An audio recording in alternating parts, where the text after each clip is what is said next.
This episode of the podcast is brought to you by Loot Crate. Loot Crate is a monthly mystery crate that delivers the best in geek and gaming gear, collectibles, apparel, tech gadgets, and other epic gear. It's like Comic-Con in a box. Basically, it's the cost of a t-shirt for a little box full of awesome stuff, which includes a t-shirt. So you guys have already seen us wear some of the gear from Loot Crate on the podcast or, on the videos and stuff. And, I've been subscribing for a while. So it's pretty awesome, and now we have a cool thing where we can save you some money by getting Loot Crate. So if you go to trylootcrate.com/BThenBTI and enter the promo code BRIDGE10, as in a bridge that you walk over and then the number 10, then you will save 10% on your subscription. Once again, it's trylootcrate.com/BThenBTI, enter the promo code BRIDGE10, and you will have a 10% savings on your subscription.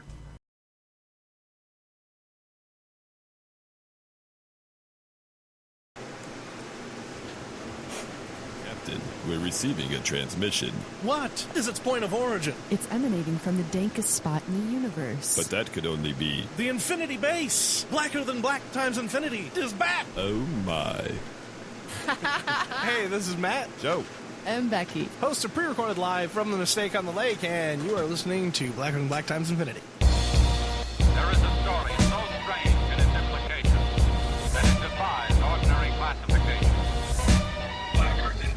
I don't care if you've been yelling dicks out for Harambe all night. If you are, smash that like button. Welcome to Black and Black Times Infinity. I'm your host, Cthulhu's Prodigy, coming to you live and direct from the stack. Smoke me out, fam, with that dang shit. Back in the Infinity Base on my left, your boy Blue. Guess whose balls are nice and smooth right now? That would be me, because I went back to Lunchbox. Oh, shit. You did it, huh? I did. I went back. All right, on my far right, engineers on the 1s and 2s, choking people out on the 3s and 4s. Quartos. Are you going to get gangster-ass faces tattooed on your nuts? I will. Damn. All right, there we go. Damn. On my far right-ish, medium-ish, old ninja. Hashtag dicks out for Harambe. Oh, here we go. On my far left, coming back once again, the mouth from the south, Stitch. All hail my new king, Jason Momoa, Aquaman. Oh! And we have a very special guest. We have in studio with us, live, Mr. X. What's up, fam? Time for the Asian persuasion. Oh! Black don't crack, but Asian don't raisin. Oh! That's fucking good. I never heard that one I haven't heard that one either. That's real good. Nick, can I first of all say that y'all held it down, God damn it, last week. Stitch, Oh, we tried. Chronos, and Blue. Holy shit. Me and old ninja gotta get our shit together, man, because it's gonna be like Destiny's Child in here. We gonna get that. Yeah. You guys were networking though, so we're not even mad at that. We tried. Yeah, I guess we're working hard. We got our counts went up. We tried. Some we of our gonna get into it. We sound gonna get into We it. gained a lot of Earpers Yes, while we were did. there, so it's good. Wynonna Earpers fans. You want to start with a surprise? We should. We totally should. What, or do we want to wait for him Well, to show up actually, in the Infinity Base? yeah. Or Infinity Vault. Yes. Well, first things first. This is the last episode of Black and the Black House Infinity in this current Infinity Base. Oh, you almost scared people out there. They're like, "What? This is it?" Yeah. We're burning this People to the jumping off the ground. buildings. Yeah. So yeah, hopefully next week you'll see different surroundings. So moving in a different place. But yeah, we should have still a podcast out next week. It should be fine. Same studio or same cast, just in a different location. Yep, different location physically. So you can still find us in all the virtual locations or the fuck on the internet. Dankness. Cyberspace. You All don't call the it dankness cyberspace you anymore? need. And actually, since it's the last one, I'm gonna drink a beer. Oh, look at you! snap. What you drinking? I need something strong. You got anything over like 7? I bought a 6-pack of Anchor Steam. Oh, that's not it. That's not gonna work. I'll be That's right like back. drinking. I didn't know. I didn't know you were drinking No, tonight. it's all good. Well, damn, but I got a surprise for you. Can you wait a second? Oh, for me? All right. Well, I mean, it's for everybody. More moonshine. No. All right, bust it out. Real quick. All right. It's no big deal. It's about to become a Straight drunk ass. from Denver, Colorado. Oh no. Is it that dank shit though? It is that dank shit. Smoke me out. Our homeboy. Shout out to High Blerd. Yeah, what's Hooked up? us all up. Let me see. With hookers? There's hookers in that bag? Dead hookers. Dead hookers We got and something blow. for Chronos. Oh shit, we got shirts. Yeah. Oh yeah, This is me. t-shirts. This is me. Shirts on shirts Why on are you shirts. stealing shit? We got something for Blue. Oh, shit. We got something for Thank you, High Blerd. I might have fucked that up in terms of. Well, here we go. I might have if I fucked it up, he'll let us know. And then we got something for Old Ninja. Oh shit! Awesome. Nice. So why don't we showcase those looking on YouTube? We're putting out T-shirts. I got a Superman shirt. I got a Punisher. I like that. That's pretty I awesome. think I switched. Well, y'all do what you want, but I think I Star fucked Wars, that up between you. I was gonna say, 'cause I'm not a huge Superman fan. Yeah, I think that was supposed Star to be Wars. switched up. I knew his was Star That's Wars. I knew his was Star Batman. Wars. Yeah, mine's Batman. And now I got my main man Hulk on here. Star Wars. Yeah. That's good. So shit. mine's is a And little that Hulk bit. don't look Asian. Mine's is a little bit. Mine's is just a little bit too big for me, but I'll work with it. Mine's too big for me now too. I'm all fucking skinny. And Yeah. shit. Yeah, you've been- Fine. I'm all about this law and order that Superman was trying to throw down on these people in injustice. There you God go. So, shout out to him. Yeah, thank you very much. Thank you so much. Thank you, man. man. We weren't even Appreciate expecting that. Nuh-uh. He surprised me with that. Yeah, he's surprised. So how was it? How was hanging out with him? How like? Really cool dude. And he hit me up with, like, when I first met him, he said, my name is Howard, and I'm from Detroit. And I'm too high for this. And I was like, holy shit. Oh my god. That interview won't go away. Hey, with a club punch. Wait, you know, remember that video you posted earlier with the girl on meth, like doing like a finger trick while like a black guy and a white dude's God. like back there like smashing each other? When I first saw that video, I was like, this makes me think of Howard. Yeah. With his weird fucking Beautiful soul. Yeah. For any, like, new listeners, we had one of the worst interviews in the world with the guy who was way too high for an interview. Oh, we named posted Howard. it now. Yeah. Yeah, but it We'll was repost it. kind of great though because W. Kamau Bell knew about it, so that was pretty did, cool. yeah. Trolled us with it. It was good. That's That definitely was our lowest, but then the next podcast was our highest. Yeah. So it was good shit, man. It was. Much appreciated. Are we getting into nerdy? We can, Well, unless let me- there's You're some gonna get a stuff. beer. Yeah, let me grab Oh, okay. Then if we're gonna go So- deep inside, Well, he's got to go get his beer. Is there any? Do we need to do any in remembrance of? Because normally we knock those out of the way. yeah, Anyone? not that I'll I rock know the of. Infinity base. Oh, I think that's the only. I don't think Yeah, we have probably any. So that means do I pour some liquor on the soundboard? Then? Oh, here we go. I just gave you that evil look. I guess the rest. You buy the rest. he said, "Fucking goddamn, pour 40 on the fucking soundboard, on the fucking desktop, Yeah. shit blow up and shit." That would set us back, Oh my god! hustling backwards. Oh shit! All right, let's get into some of the nerd shit. Are we going? So this is it then? I mean, we got it started. We got I mean, it's gonna. So, Old Ninja and Prodigy went to San Diego Comic-Con last weekend, and we are going to review it. Before we get into it, I'm just going to preface that we are going to talk about the things that we saw and experienced, and then the things that everyone got to see. The whole panel will be able to discuss because we didn't get a chance to actually see those. We'll bounce back and forth. We want everybody in but there. we'll go in on what we saw in our experiences. Gentlemen, what should we start with, Marvel or DC? But We you know, wanna- we know Blue's answer. What about our guest? Yeah. What do you say? Let's go DC. Oh, here we go. I saw a lot of DC stuff. I didn't see much of the Marvel stuff. Okay, starting out, you obviously, Mr. X, you saw some of the stuff like from trailers and whatnot, and keeping up with the tweets or things on Facebook and online. What was the thing that impressed you most about DC that we should start with right now? The Justice League trailer was freaking Yes. awesome as There fuck, we dude. Yes. That thing impressed me way more than I thought it would. Yeah. I mean, it looks awesome. I mean, hopefully it lives up to the trailer, but the trailer they did a really good job on. And it was like a teaser trailer too. And actually, I have to say that Ezra Miller, as that character, actually did better than I thought he would As do. a Flash. As the Flash, as Barry Allen. I hear you. I'm still not quite sold because I love what's his name, Grant Gustin. Grant No, Gustin yeah. so much, but I hear you. But I'm saying, as far as that little nerdy character-wise, he did a pretty good job. That scene was really good, where he's like analyzing the Batarang as it sort of flies by me. Kind of like looks at him. He's like, "Yeah, I'm in." Yeah, the thing was like, he's like, "Oh yeah, because I need friends." Yeah, it was like Barry's supposed to be CSI. I feel like he's still like a kid in the trailer. But you know what's funny? Go ahead. Well, no, it's funny because like this is another speedster who lives in his fucking mom's basement. Yeah. Same thing with like Quicksilver in the X-Men Oh, movies. yeah. But I mean, everyone said that Grant Gustin too. They said, "Oh, he's too young to be Flash." They did say that. Folks forget that. And now, you know how he's 3 seasons in now, third 3 season. seasons deep. Fucking veteran now. And now everyone's, well, when they heard Ezra Miller's gonna be a Flash, they're like, "Oh no, we can't do that. We can't change the Flash because Grant Gustin's a Flash." But when he first became the Flash, everyone was like, "Oh no, he's a kid. He can't be the Flash. He's too young." I think it's a lesson to everyone that they need to just pump the brakes on casting decisions, because we heard the same thing with Affleck being Batman. Everyone's like, and all that hate. And even with the young kid that was playing Spider-Man. There's still hate. Yeah, but I mean, until we actually see them on film, and it's so far they've been just knocking it out the park on every single role where we've had these questionable decisions in terms of casting. Seems like every one of them seem to be knocking it out the park. I'll take you way back.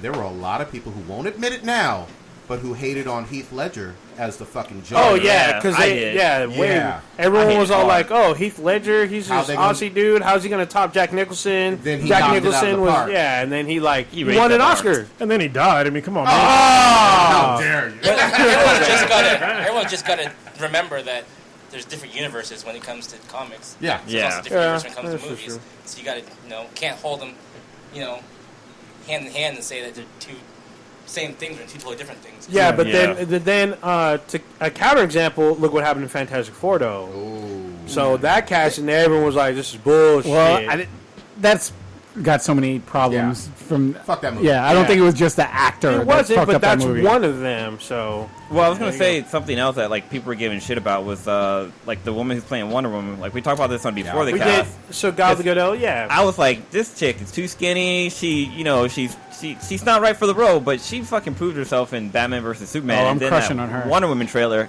God damn, she's hot. She is hot. She's actually. It's funny because she looks better in person. Because I actually saw her last year. I didn't get a chance to see her this year. Oh, Mr. Humblebrag. Here we go. But I still think that someone a little meatier should be. But did you smash though? She'd probably beat the shit out of me. Yeah, I'd take it. But yeah, if I was single, T-Mac, don't kill me. I mean, shit. If she did beat the shit out of me, worth it. Yes. Go home and beat it up. But with Justice League, the other huge character in this that we finally get to see is Aquaman. Yeah. Oh yeah, actually he owned the trailer. Yes, he Yeah, did. we did get to see a little piece during the Justice League, just to that little video, clip off the laptop. But I was glued to every word he was saying and just how he was carrying himself. Like his cockiness came off, and we talked about how Namor comes off as sort of a dick, powerful dick, but he's rightfully so. That didn't sound right at all. Well, yeah. Powerful dick. Whatever. Fuck it. He's smashing all the mermaids in the sea. So I can say that. But Ariel takes it. The way his presence on camera and everything, especially just like when Bruce Wayne's talking to him, he's like, "Who the fuck are you to be talking to me like that?" It's just he's got that Khal Drogo ass charisma swagger to him that I just love. I'm glad he's getting more roles now because he hit like a low part of his career. Like after he did Conan, he just kind of fell off. And Conan actually wasn't that bad of a movie. It wasn't like directed well, but I mean, it had decent action. I need to see who he's married to because he's Lisa Bonet. But I'll take you back. Yeah, when he was on Stargate Atlantis, nobody fucked with him. Yeah. Nobody gave a shit about him. He was on that show for like 4 seasons. Was he? He wasn't that yoked back then, though. I don't think he was skinny, wasn't he? Super. He wasn't as yoked as he is now. But I mean, he was still a big dude and still played a badass on that show. But anyway. You know what's really funny is that nobody know who the fuck Bruce Wayne is in this goddamn universe. Yeah, that's true. Barry didn't know who he was. Superman didn't know who he was. Like nobody know who the fuck Bruce Wayne is. Aquaman doesn't give a fuck who he is. Yeah. The only person who knew was Wonder Woman. No, Lex. Well, Lex and Wonder Woman. Lex knew. Like, how Superman didn't know, I have no idea because he was right across the fucking bay. Yeah, but they kind of explained that in with X-ray vision. Anyway, well, what do you guys think about Cyborg? Because they showed him for a bit. Can I say this? I hate the way they're doing the CGI on Cyborg. You have to do CGI though. But I mean, the look of it looks. I didn't like the way it looked either. It looked just like I don't know. It looked cheesy. It was shiny and pointy. It was weird. It had a lot of boxy corners. It was weird. You gotta remember, this is really early footage. Like this is coming out until what 2018, 2017. I thought it was 17. Yeah, is it 2017? So year. we still got a whole fuck ton of time before this comes out. And it's like for them to drop this footage now, I think it's actually really good in this stage of CGI. It's just gonna get cleaned up and look better as before it comes out. With something like that, I don't think is his whole outfit CGI. I don't think it. Probably. He's a CGI character except for like the face. Because Yeah. I mean, Okay. I can dig it for now. I mean, I'll wait and look for some more. But I mean, it looked okay to me. I mean, there's no way you can do a cyborg without CGI. Of course, Yeah, of course. yeah. Yeah. Just I want top quality. Yeah, because I'm trying to think of like Iron Man. They kind of use semi CGI, semi like real costumes that he wore. So maybe they can go that route. Yeah, But and who knows? You're right. Iron Man did look more realistic. Yeah. But do you guys think we'll see Superman coming back in this? Oh, of course. Supposed to be. He's casted. Yeah, he's casting it. Yeah. Because he wasn't in trailer. Yeah, because I think they The only want one to missing. show. I mean, I don't think he's gonna be. I think he'll come in probably like halfway to the movie. Yeah, either halfway or first. Yeah, Or maybe like first towards, 20 minutes. towards the end when they're like losing again. And then he shows up out of nowhere. Yeah. Do we know Aquaman will throw him into Do we the know the sun. villain yet for this movie? Steppenwolf, I Steppenwolf, believe. I heard, Yeah. Okay. Who the fuck is that? He's Darkseid's Magic like. carpet ride. Yeah. It's his son? No, it's his basically his right hand man. Right. Oh, okay. So he like goes. He lieutenant comes in. General, like a general. Yeah, it's like a Yeah. general. There you go. He Okay. comes in, scopes out the place, and then calls in Darkseid to like have him do his fucking Omega beams and shit. Yeah, I'm excited. If you watch the extended, the Batman vs Superman, the extended version, they show the Steppenwolf? boombox. Oh. Not the boombox, the mother box Yeah. That's And- Steppenwolf with the in the box. pool. Yeah. Okay. Yeah, Makes that's sense. Steppenwolf. So this ought to be. It'll be interesting. Should we move on to Wonder Woman because we briefed Yeah. on the trailer. I'm fucking excited as hell. Yes, holy shit. This looks really, really good. I like the old school World War I aspect of things. Mm-hmm. Chris Pine looks like he's doing it. I'm excited. I love the trailer. Yeah, I like it. I like what I'm seeing. I like the few action scenes that they had. They were badass. Yeah, because I like that they had to make her different from Captain America, right? Because this Yeah. is very reminiscent of Captain America's first movie. Yeah. And she's got a shield too, but the way she's fighting with the shield is different. And then obviously she has a sword. And the lasso. Yeah, and the lasso. Like it's funny because like I watched like the first movie with my daughter. wow. And she was like, "Where's the?" We were watching Batman vs Superman. Okay. And she was like, "Where's the lasso?" She has a lasso, doesn't she? And I was like, "Yeah, she does." I was like, "What the fuck is it?" Yeah, I I didn't couldn't think of that. remember. And then I saw it on her. I was like, "Oh yeah, it's right there." And then she used it at the. At Oh the end. yeah, she, Yeah, that is used true. I it forgot to about that. Tie him up. Yeah. It even glows. It's pretty cool. Yeah. Yeah. But they didn't tell it it's like a lasso of truth, and you can't break it. Not Exactly, yet. Not Yeah. yet. I mean, Probably going to they'll get depth into about it. it. But what was great about it was like I love the fucking her like theme music when they were like Yeah. when she was fighting and stuff like that. I was like, this is gonna be fucking badass. Like it got me hyped. And I remember like we did like a react to like the snippet they showed for. Oh Wonder yeah, the Woman. little sneak peek thing. Yeah, and it looked like it was gonna be like kind of cheesy. They were talking about like she's gonna be like a mother figure and stuff like that. Yeah, but fuck that. no, I wanna see her she's kick gonna be a ass. fucking badass in this. Like for sure. Like I would have paid money just to watch the trailer. That's how good that shit was. Whoa. Damn. So for Not those that much, for those of you who may not know, Wonder Woman is directed by a woman. Yeah. So I mean, for those of you who are freaking out or whatever, Why are you looking at Wasn't me? wasn't it Yeah. written by a man though? I mean the comic actual itself? character. Yeah. that shit don't matter to me. Yeah. I don't give a fuck who directs it. Just direct it right. I don't give a Write fuck a if good you're- story. yeah, Man, so woman, child. there's doesn't still matter. people out there fucking trolling, saying What's up? that Isn't she the first female superhero? No, I don't know. Oh, I would say so. I think she is. 75 First? years. Yeah, it's been 75 years. I think she's the first female superhero. Like to The have a first movie. main. Good. No, well, not in to have terms a of movie, just the like, in terms of mythology. comics. Oh Comic yeah. mythology. I think That's so. interesting. Let's see. I I would mean, think so. if you think of the Bible as being a comic book, then no, This guy. I'm just fucking around. Yeah, so it sounds like everybody's on board with Wonder Woman being awesome and epic. Did y'all see, switching to animated stuff for DC, Justice League Action? I did. I'm Yes. like, it looks good, but there's something wrong with the animation, and I Yeah. can't. One of the things is that their feet are way too fucking big. They're like pointy and shit too. Yeah, like it's feet? like watch the trailer. Like it looks weird. It's almost like the super deformed thing. You know what I Okay, mean? Like I the didn't feet catch are like that. really big. It's like the lower, like the from the kneecap down, they just like the leg gets bigger. Okay. And it looks weird. It's almost like they're like fucking Mega Man or some shit. It's just like it's like weird to me. Like But- like Peanuts characters. yeah, it was like weird, but I mean, it still looked good though. I mean, as long as they're bringing Justice something back, Yeah. I mean, I'm Yeah. watching it. There's a lot of characters in it too. So. Yeah, I think they're going Yeah, the route of Like Unlimited. of Justice League Unlimited. Yeah, Yeah. we're gonna have multiple characters every other week. But one cool thing is Swamp Thing's fucking it's gonna be Yes. on there, which Oh, is shit. fucking dope. Like there's a scene where you see Swamp Thing fighting and he gets like fucking like thrown back, and I'm like, holy shit, was that Swamp Thing? So that's fucking epic. And we have Lobo and the Red Lanterns in this. Yes. Looks So- like it's a tie between either Miss Fury or Wonder Woman. I'm sorry. Oh, it's Oh, the as far as- oldest. Female. Oh yeah, it is. Sorry, it's Miss Fury will be the oldest. I don't know Miss Fury. Who's Yeah, Miss Fury? and then Wonder Woman. Yeah, I don't know her either. Okay. So, So as far as mainstream, Kevin, feel free to call in and educate us. Yeah, exactly. mad. He's gonna get mad at us. Start yelling at us. Yeah, he's already yelling at them. Yeah, I can hear him. You All the way in, idiots! he's in Illinois, right? Yeah. No, he's in Indiana. Indiana. Yeah. All right, so I'm looking forward to it. That looks Yeah. fun to me. It's fun as fuck. Anything else for DC that we're well, if we're hyped talking about? about animated, anyone see the Justice League Dark previews? Justice League Dark? Or Oh, I saw the preview, yeah. I heard about it, but I haven't seen the previews those for it look though cool. yet. You guys see previews for that with Constantine and Swamp Thing. And, Yeah. who else is in there?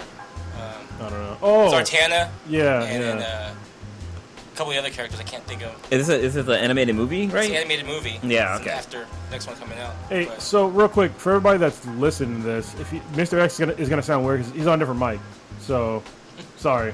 Yeah, because you guys he sounds like far away, but yeah, this is the way it is. It's the mic, it's not you. It's all good. What about in terms of my favorite, Teen Titans Go?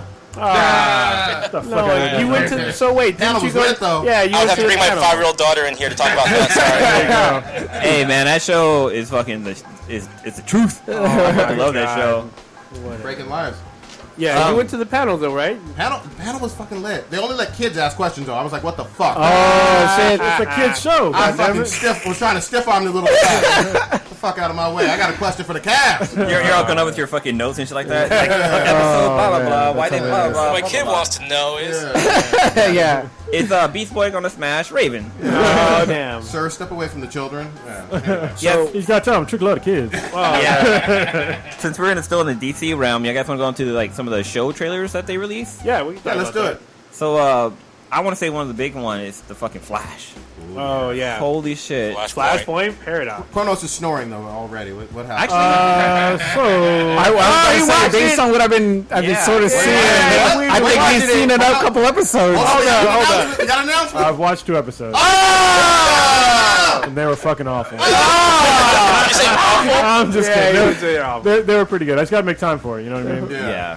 Since you're moving it everything. gets better, and then when it starts progressing. It gets Yeah, a because lot I think better. didn't K-Mac say she was watching some or post? I think I saw K-Mac said she was going to see what Flash was all about. Yeah, and I was like, I was like, by proxy. Yeah, I was in the same house. I had to watch it too. No, it will be interesting to see what they do with the Flashpoint Paradox. So Yeah. So what they showed in the trailer, if you haven't watched it, is that we got a glimpse of Wally West's Kid Flash. Flash version, which looks pretty fucking dope. Pretty excited. But also like some of the scenes they showed, like those Phantom guys are back too. So I'm wondering if they're after Barry for fucking up the timeline and stuff like that. Possibly. Time wraiths or whatever. Yeah. And then like Barry, like what's the dad's name? Wally West. Joe West. Joe. Like he doesn't know who Barry is. Iris doesn't know Iris who he is didn't know. anymore. Oh, that's like Rebirth. Yeah, basically, yeah. You look familiar, but who are you? Yeah, it's like I guess we were friends when you were kids, but like the whole storyline's been changed. Well, yeah, It's fucking because epic. they show his parents alive when he's older. So Yeah, he's like walking out of the house. yeah, so I was like, oh shit, we'll see who else shows up. Did they showed a villain or two, didn't they? Like quick brief. I didn't see on the couldn't tell. preview, but I saw some posts on Facebook and stuff. I saw Yeah. Let me see if there's any. Yeah, what were they posting on Facebook or like online that you There's saw? like a black speedster with like a red symbol. Oh, you know, it's another Zoom. It's not Zoom. It's the Speedster of Death, because that's who Zoom. That's who Zoom turned into at the end of the last season when the ghosts and zombies were like ripping through his body. He became the Speedster of Death. Wow. So if you go back and watch that episode, you Yeah. see his costume start changing color. That's And if true. you look up the Speedster of Death, that's who he becomes. Oh shit. So Zoom might new version of Zoom, huh? Yeah, would be which epic. is going to be epic because Zoom was fucking a So great fucking it villain. makes sense because there's a scene that I saw where Kid Flash shows up and then you see another speedster in a black suit, and at first I'm like, is that Barry? And I realized it's not Barry. And then I was like, well, who the fuck is that? And then now you mentioned the Speedster of Death. I'm like, oh shit. It's gonna be great, man. And I love the fact that it's going to apply for Supergirl and Arrow Yep. and Legends. It's gonna roll through. just like with all of the stuff with DC right now, and it has been in the past. It all goes through Flash when it comes to changes in the timeline. You know, so that's awesome. Yeah, I didn't see the Supergirl trailer or the Legends of Tomorrow trailer. Oh yeah, also is it Professor Zoom? He's back because the timeline's been all Wells? fucked up. Not Professor Wells. Oh, Ebord Thorne. Yeah, he's Ebord back Thawne, because he's in a jail though. No, because there's this, he's in a jail. He's in a jail. Yeah, he's like in a private prison. Yeah. But yeah, he's back because he's still alive because the whole timeline is fucking changed. So But he also hints get about fucking murdered. Barry being a villain. So he's all, how's it feel to be the villain now, Barry? It's like, oh shit, what happened? So we'll see. It's probably about the erosion of the timeline and stuff. So Oh, we also see fucking the relationship between Barry and the smart dude Cisco. Cisco. They're not friends anymore. Oh, Cisco yeah. It's like is Cisco's like company. he's Cisco got starts his own company. CEO, company. dude. Hair all slicked back. He's got bitches on his arm. He's like, what? Good for him. Pimping. Yeah, he was. Man. I like how he was like, "Hey, don't fucking say my name. Put some respect on it." Yeah, it was like Barry works for him or something, and he was like, "You're just a peon. I'm Cisco." Bitch. Pimp Daddy. I can't wait, dude. Yeah, it's gonna be interesting. So can I ask if we stay on DC, we could still do shows, or we could go to the big one, Big one. the Killing Joke. Oh, Yeah, we can go to Killing Joke. Yeah. I mean, still DC. I think most of us have watched it, right? All Yeah. except for Old Ninja. Old Ninja, Yeah. right? Yeah. You mind if we spoil it? Old Well, Ninja? I mean, it's I a know the 28-year-old. story. Yeah, I know the story. Okay. I actually did not read the comic. Okay. I'm going to, so I want to see the differences between the comic and the movie. Yeah, I got to read it again. You want to set it up? Yeah, so the Killing Joke is it's a really old Graphic novel. graphic novel. It's a really good story. It's the one that basically tells you why it gives you backstory on both the Joker and how Batgirl became Oracle. Yeah. which I thought was pretty neat. But the movie it wasn't hit or miss. It was just some parts that were just a little awkward. Yeah. I think that they would have been better off kind of pushing it a little more over the edge, because I felt like they were touching the edge, but they didn't go too far over. They would the edge. dip their poking it. Yeah. pinky toe in the water Yeah. and then kind of back away. Like seeing some people get shot in the head. Yeah. I was like, oh, okay, I'm down for this. And then we kind of get a musical. And then and then there was the rape scene. Yeah. That didn't really go. It didn't. Unfortunately, don't get me wrong. Rape is fucked up. I don't want to see rape. However, Yeah. we all know that she got raped, and they didn't really.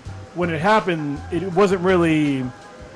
They didn't. It wasn't forward enough that Yeah. that you knew that she Yeah. got raped until later on. You wouldn't have any idea that I guess it happens in the book based on sort of my knowledge from Hank, because I haven't read the book either. So, and I've read the book, and I know Blue has. Yeah. And I read Old it a Ninja. while ago. Yeah. Yeah, it's been a while. It's an old ass book. Just to clarify, and I don't want to get too deep into the He weeds, alludes but at it more that he's. it's like she's definitely nude Yeah. based on him taking off her clothes. And taking pictures. And taking pictures. Right. But we don't see any type of indication of Okay. him penetrating her per He se. But that's controversial. sexually exploits her body Yes, while she's definitely. knocked Paralyzed. out, paralyzed. Yeah, not exactly. knocked out, but paralyzed. I just, when you say, Joker rapes somebody, Yeah, true, it yeah. gets kind of weird. I just want to. Well, yeah, I'm pretty. I mean, it seemed like that's what he did, right? See, not in my mind in terms of actual I'm penetrating you, forcibly penetrating you. But if you use the definition of any type of forced upon, Well, yeah, that's my definition of rape. So Is yeah. he? yeah. But I just want to clarify in Yeah. terms of I would have to read It's and I guess we both have to read the a short graphic read. novel. Yeah, And I guess we'll be able he, to get a he better. violated her in a heinous ass way, no doubt about it.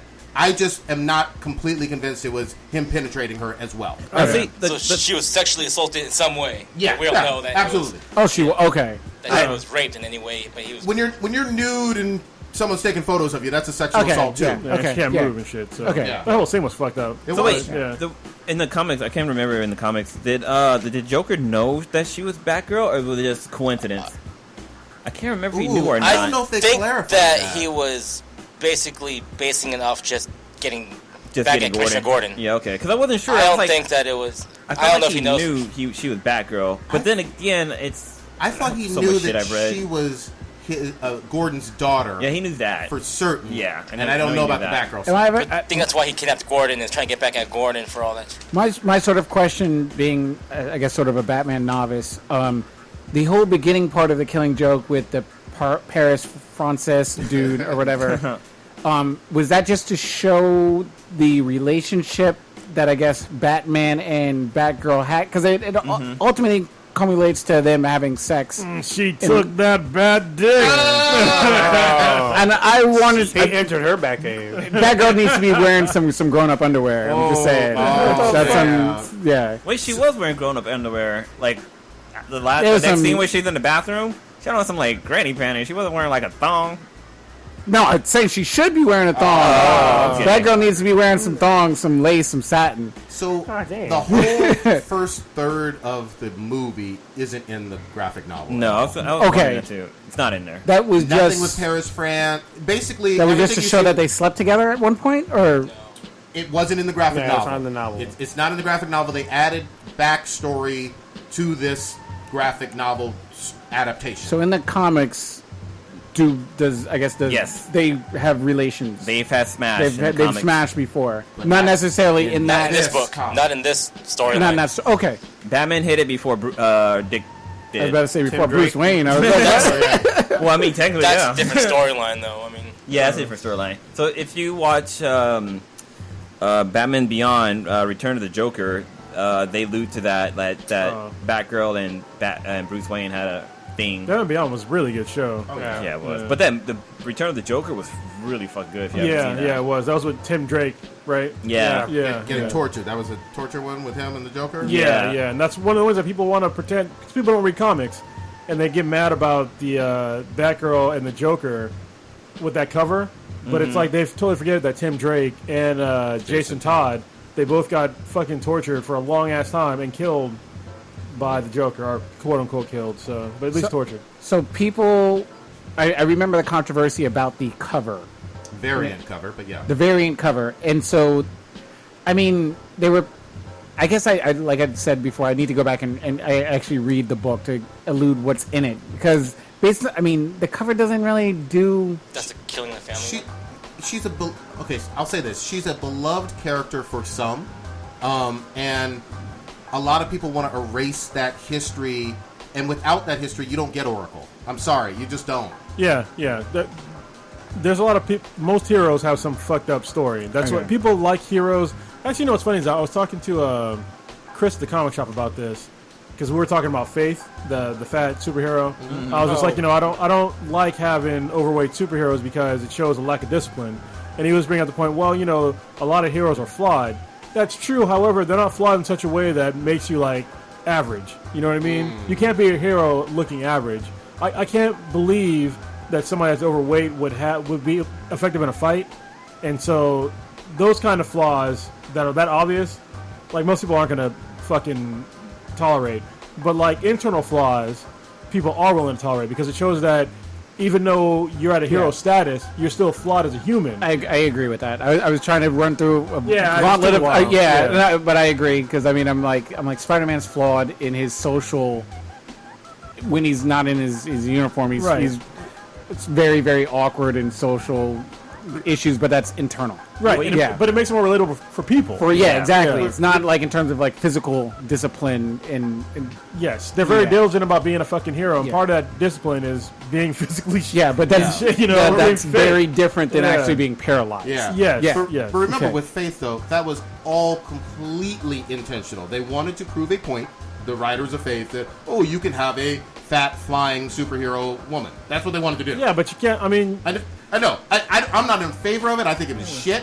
But it was all purposely done to quote-unquote prove a point. And I hate that point. I do. It just doesn't work. yeah. I mean, I've been fat. It sucks. Yeah. You know what I mean? You're not beating up nobody.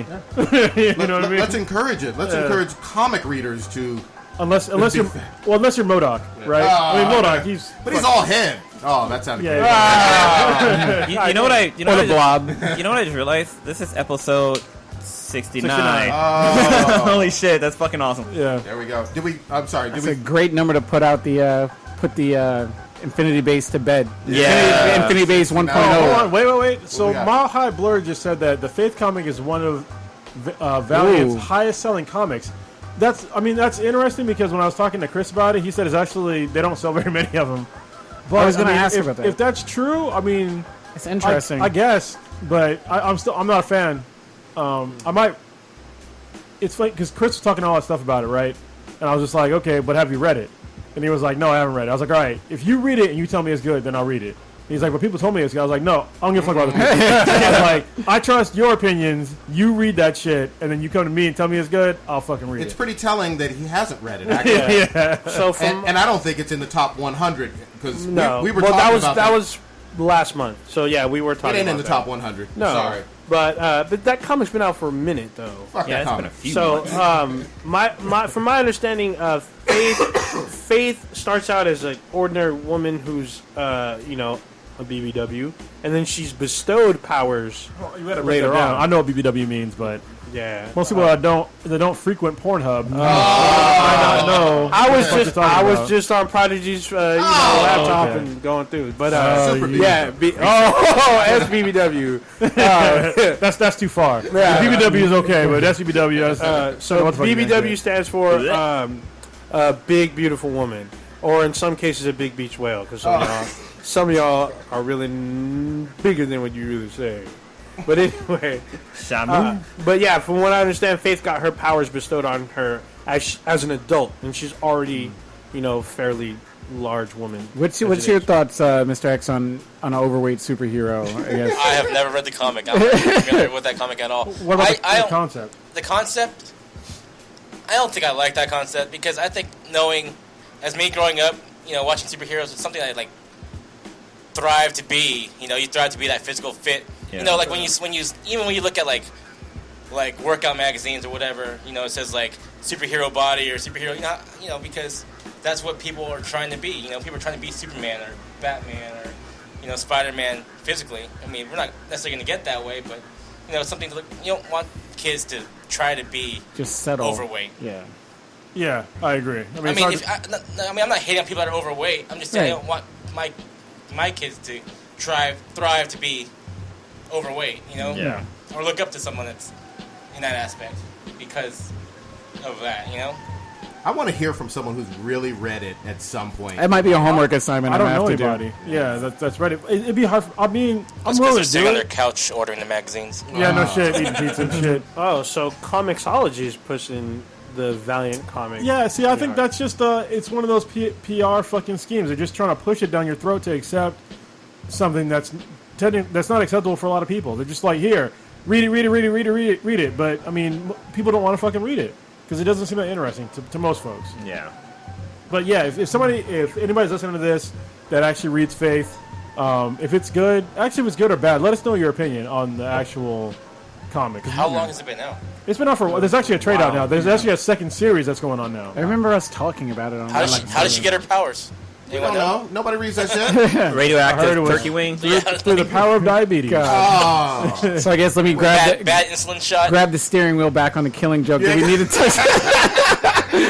So we ventured way off into the dirt road or whatever on the shoulder. Black men talking about fat chicks. Oh damn! What is there? Did we touch on everything? How did you guys perceive the Joker? Like in terms of like how he was portrayed. And it's more of an adult light on a big screen. Other than the singing part, like I thought the Joker was pretty good because they had Mark Hamilton back again doing the voice, and he did a bang ass job like he usually does. But I know that like reading a graphic novel, like the way it ended, that's kind of how the graphic novel ended. But it kind of left me wanting more. Same with the movie. It seemed like it ended with a whimper. To me, it's just that's like how I felt. I mean, I kind of felt like it just ended. Like I thought he might have permanently scarred like Commissioner Gordon, and he just like pretty much goes to the box, unlocks him, and he's just like throw the book at him, whatever. And I was like, oh, does this mean something? Like it's supposed to mean that Gordon's resolve was never broken. Well, yeah, I get that, but I mean, I thought this was not to say it wasn't like a big epic event because I'm speaking from a very small pedestal in terms of my Batman knowledge and mythology and everything, but I was sort of waiting for like this big sort of epic moment. And besides like Batgirl getting shot, I was like, okay, maybe there'll be something at the end because he was trying to emotionally like fucking break down Gordon, and I thought I didn't expect Gordon to be able to withstand Joker's mental torture.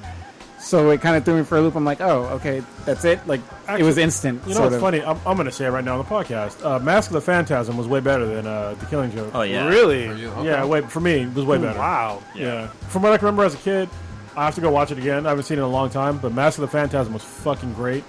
Especially like the twist near the end where you figure out who the Phantasm was. Yeah. That shit was great. I won't give it up for people who haven't watched it, even though it's fucking old as shit. It's like 30 years. Yeah. So I remember not recently, but in the last couple of years watched it because I was like, fuck, I never got a chance to see that. And immediately after that, I watched The Mystery of the Batwoman. That's where they showed Batwoman and you find out who she is, which was kind of a twist as well. Well, it's really crazy because the Mask of the Phantasm, that character plays a role in Batman Beyond and in the season finale of Justice League Unlimited, because the last episode is called the epilogue, and it goes 50 years into the future, where actually it goes 60 years in the future, where Terry what's the guy who plays Terry McGinnis, yeah. Oh, okay. So Terry McGinnis is Batman. Like, he's Batman. Bruce Wayne is fucking retired, and like he's dying. Like, he needs like a kidney transplant, and it turns out that Terry McGinnis is his fucking son. Yeah. Wow. He's his biological son. See, that's the thing. They kept hinting about it because, like, Terry's talking to Amanda Wallace, and they don't explicitly state it, but it seems like she, like, hints to Terry that she, like, took his DNA to create. Well, so Terry. that's what the epilogue was about. Yeah. So they had injected his father with Bruce Wayne's DNA. And fucking basically changed him into Bruce Wayne, or at least his nutsack. So whenever he fucks somebody, it'd be a fucking Bruce Wayne kid. Yeah. But they wanted him to have the same fucking tragedy as Bruce Wayne, so they ordered the Mask of the Phantasm to kill what's name's parents. And she decided not to. She's like, no, this is what Bruce Wayne would not want. Like, this isn't him. Like, I can't try to create another Batman for you. I just remember the end where he asked her, why'd you do it? And she's all, the world always needs a Batman. Yeah, the Well, world wait, is Batman. Let me go back to the Killing Joke real quick though. For me, I cared more because I haven't read a whole lot of Batgirl, and I cared more about Batgirl in this film because of the backstory with stupid ass, what was his name, Paris France or whatever. I thought he was a great character, actually. Really, you liked him? I thought he was going to come back. I thought he was coming back at the Oh. end and pulled some crazy. I was just kind of lukewarm on him, he but had a huge fucking fetish for Batgirl. Oh, yeah, and that's why I liked him. he had hookers like wearing sheets and shit over Yeah, his head. it's like a sort of a Kilgrave. Yeah. kind of obsession. Hold on, Mr. X, go ahead. You were going to say something. No, I was just hoping for more at the end. I thought maybe Yeah. we'd see Oracle because Oh, it sounded like that she was narrating, right? Oh, you do see her at the end. You do. Did you not You saw that after peek credits? around? Did I not see? No, I You might left not. the theater. I didn't see it in the theater, actually. Sorry. Oh, Oh, okay. you ripped it. God damn. You ripped Oh, I was about They to do say show her what? at the end. Yeah. Okay, that's my bad. Which is pretty cool. Oh shit! Someone talk. I forgot what I was gonna. Oh no, I do. I wanted to bring up. I really loved how they set up the movie at the beginning. I don't know if it was shown like if you watched it online or through Apple or whatever. The beginning part where they sort of go through like the history where Mark Cavill. Mark Hamill. Mark Hamill. I'm sorry, Mark Hamill. You are a Star yeah. Wars hater. I see what you did I know, there. right? I see what you did. I'm not even gonna say. Motherfucker. I'm gonna Literally- wait. Where? Just to get sidetracked, I was like, See "Oh this shit, it's the Star guy Wars from shirt? Star Wars." I literally had that moment, I'm but gonna I beat didn't. your ass with this shirt. I was surrounded, and I was like, "I'm gonna get lynched in here." If I'm like, "Oh shit, it's like the guy from Star Wars, right?" Or whatever. I didn't put the two connected together. Terrible. But I really enjoyed it because he goes through the history about like when he was being cast for the role. Yeah. And he's like, I didn't know. It's like when I was going for filming the first day. He's like, I didn't even remember how I did it during the casting call. He's like, was I supposed to laugh like this or was I supposed to laugh like that? So I thought it was really, really cool how they gave that whole back history on him landing the role. And how he wasn't even trying to get the Joker role. Yeah. And the part where I thought was really cool, how they wrote on the script, like, don't think Nicholson and everything, Yeah. which I thought was really, So really cool. This is one thing that I'll give a shout out to Fathom Events. I love that they do these things now. I've watched, this is my third, maybe fourth Wow. thing I've watched through Fathom. And one of them was Baruto, Yeah. the Naruto Oh yeah, or whatever. that was a couple months ago. Yeah, and what they do to make the viewing experience a little better is that they'll have like before the movie starts, instead of showing trailers and commercials, they'll show you shit that's related to what you're watching. Okay. Yeah. I didn't know if that was just this thing or that was. No, it's not. So for Baruto, they actually had the voice of voices. Naruto Yeah. and some other voices come on and then talk to an audience That's about really cool. the movie. And it That's was really, really, fucking really cool. cool. Yeah, and then I watched Joe Satriani concert through Fathom. Oh, that's cool. It was the same thing. They did like a background of Joe Satriani and like where the event was and shit like that. So it was pretty So dope. it's only a Fathom thing that does that whole sort of, I guess, epilogue to the. Yeah. Okay. They give you more. They give you more details. It's Okay. like, It was cool. really helpful. I mean, because I knew the voice from the Batman animated thing, and they touched on that. They explained. They gave a really good previous history to it. It was awesome. I like when Mark Hamilton said that, he's all... Hamill, goddammit, Hamill. Oh, you can't give it. He's in my boat now. Mark Hamilton's goddamn figure skater. I used to live off of a street called Hamilton. So, anyways, I thought it was funny how he talked about how he's like, yeah, I made the pompous move of tweeting out that I was gonna be the Joker anymore, and here he is, fucking 3 video games and 15 movies later, he's still doing the Joker voice. But that's the iconic voice, like him and Kevin Conroy. Yeah. They're fucking Batman and the Joker. Nobody really can really do them. I mean, the other ones they get clothes and do really good jobs, but they're not them. Can I ask a quick question? Did y'all believe that Barbara could throw that ass in a circle or not? Yeah. Oh, yeah. I felt like she was sexually frustrated all the way up until they boned. You know what I mean? She wanted. Yeah, she was working in the library, and it would throw me off guard when they make some adult jokes. And when the guy was I thought the gay dating scene was rough. Yeah, I was like, oh shit. Yeah, so she's working at the library. So we know personally an ex-librarian. Oh yeah, is she still a librarian? Ella. She could be. Could be. Oh no, we know two. Darling. No, we know another one too. Oh yeah. I'm not gonna say the name of the podcast. We know another one. I need to go get a library card. Damn. You know, her birthday was a few days ago. Ella Darling. She was at Comic Con. Did you guys see her? Oh yeah. No. I mean, there thousands of people. There are hundreds of thousands of people. So happy birthday to Ella Darling. I hit her up on Twitter and wished her happy birthday. So why did you send her that eggplant? Because I was being respectful. Wait, you asked me why I sent it or why I did not? Why? Because she seemed like she might have liked it. All right, is that it for DC? We just didn't cover Arrow. Arrow didn't do shit, man. I went to the panel, so it was kind of cool because it was Emily Rickard's birthday that day. Yeah, so it was Felicity's birthday. When we saw they had the whole crowd sing happy birthday to her. I want her to They die. need a goddamn better villain for season 5. I'm hoping they will be, but we did see the trailer, so we do see Artemis. Yeah, and we see her, and basically a new Arrow team is being trained by Ollie. So it was pretty cool. There's only one. I didn't know that one character that came on that he was training, some dude that they recruited. But apparently he was in the last season, and then they pulled him in to train. Thea's back, I guess, for a little bit. So it looked interesting. I'm hoping they're getting away from the magic stuff. Apparently, they'll probably be a little bit in the middle, but good. We'll see. I don't know who the villain is this season though, but I'm hopeful for Arrow this season. Again. Anything to add on that, Mr. X? Not the Arrow. Right. What about Suicide Squad? Yeah, we didn't. I mean, they already got my money, man. I don't want to see any more trailers. I'm at that point. It comes out next week, right? Yep. Is it next week already? Yeah, next week. But I mean, if y'all got takes on it, I'm betting this is a solid 8. I really am. But I hope I'm right.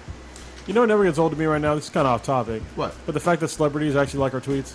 Yeah, so what we got? It's kind of weird. So Dominic Tipper and then Dominique Provost Chocolate both liked that we were going live. Hell yeah. It's never going to get old. Nice. I love it. Yeah, probably won't. I wonder if they're in the chat. Oh, I'd be awesome if they were. Hey, girl. So on the Marvel then? Actually, we'll talk about them later. But Yeah, let's do some Marvel. Okay. What do we want to start with Marvel? Because in my opinion, You guys let us know you were there live. Yeah, so. we were there live. Netflix with Luke Cage. This is actually Did y'all all see it? you probably. I just watched it right now, I saw and it, goddamn, that was fucking great. I'm loving everything. I mean, they have in the trailer they're playing ODB, Ooh Baby, I Like It Raw, and I was like, love I'm that song. on board. Yeah. You know, The whole album was great. But yeah. Yep. That's how you get hyped up. Yes. A good Dude, he song was with some hyped. good action. So I ran into Prodigy after the panel, and he was super fucking hyped. So I'm gonna admit, I've never read a single Luke Cage comic. Well, I have only because I'm reading the new ones with where Luke Cage and Iron Fist get back together. Oh, they're a combo series, right? That started I after think Secret Wars. Heroes Secret for Hire. Wars? Well, yeah, but it's called Power Man and Iron Fist, I think. Yeah, Yeah. and that's good. Yeah, it's good so far. I don't know that much about Danny Rand, but I mean, I'm learning more about him. Okay. So it's good. Like, all I know about Iron Fist and Luke Cage is what's in the Amazing Spider-Man cartoon. That's all I know about those two characters. I mean, I want to see them do more. Like, I'd really want to see like a Power Man or Luke Cage with the new. What the fuck's the guy's name? Animated. No, I can't remember the goddamn guy's name. Comic? Keep talking for a second. That's all right. So yeah. oh, go ahead. Well, I want to ask. Nighthawk. Oh yeah, okay. And Nighthawk. I want to see them. I still didn't see footage that you talked about, Prodigy, with Misty Knight. I don't think that's public it's yet. not in the trailers at all, but at the actual panel, they showed Misty Knight, and goddamn, y'all, I got a new chocolate waifu. Oh, boy. I gotta look man. this up. And Luke is smashing, just like he was in Jessica Jones. He's going balls deep in that ass. What's her name again? Dang. Misty Knight.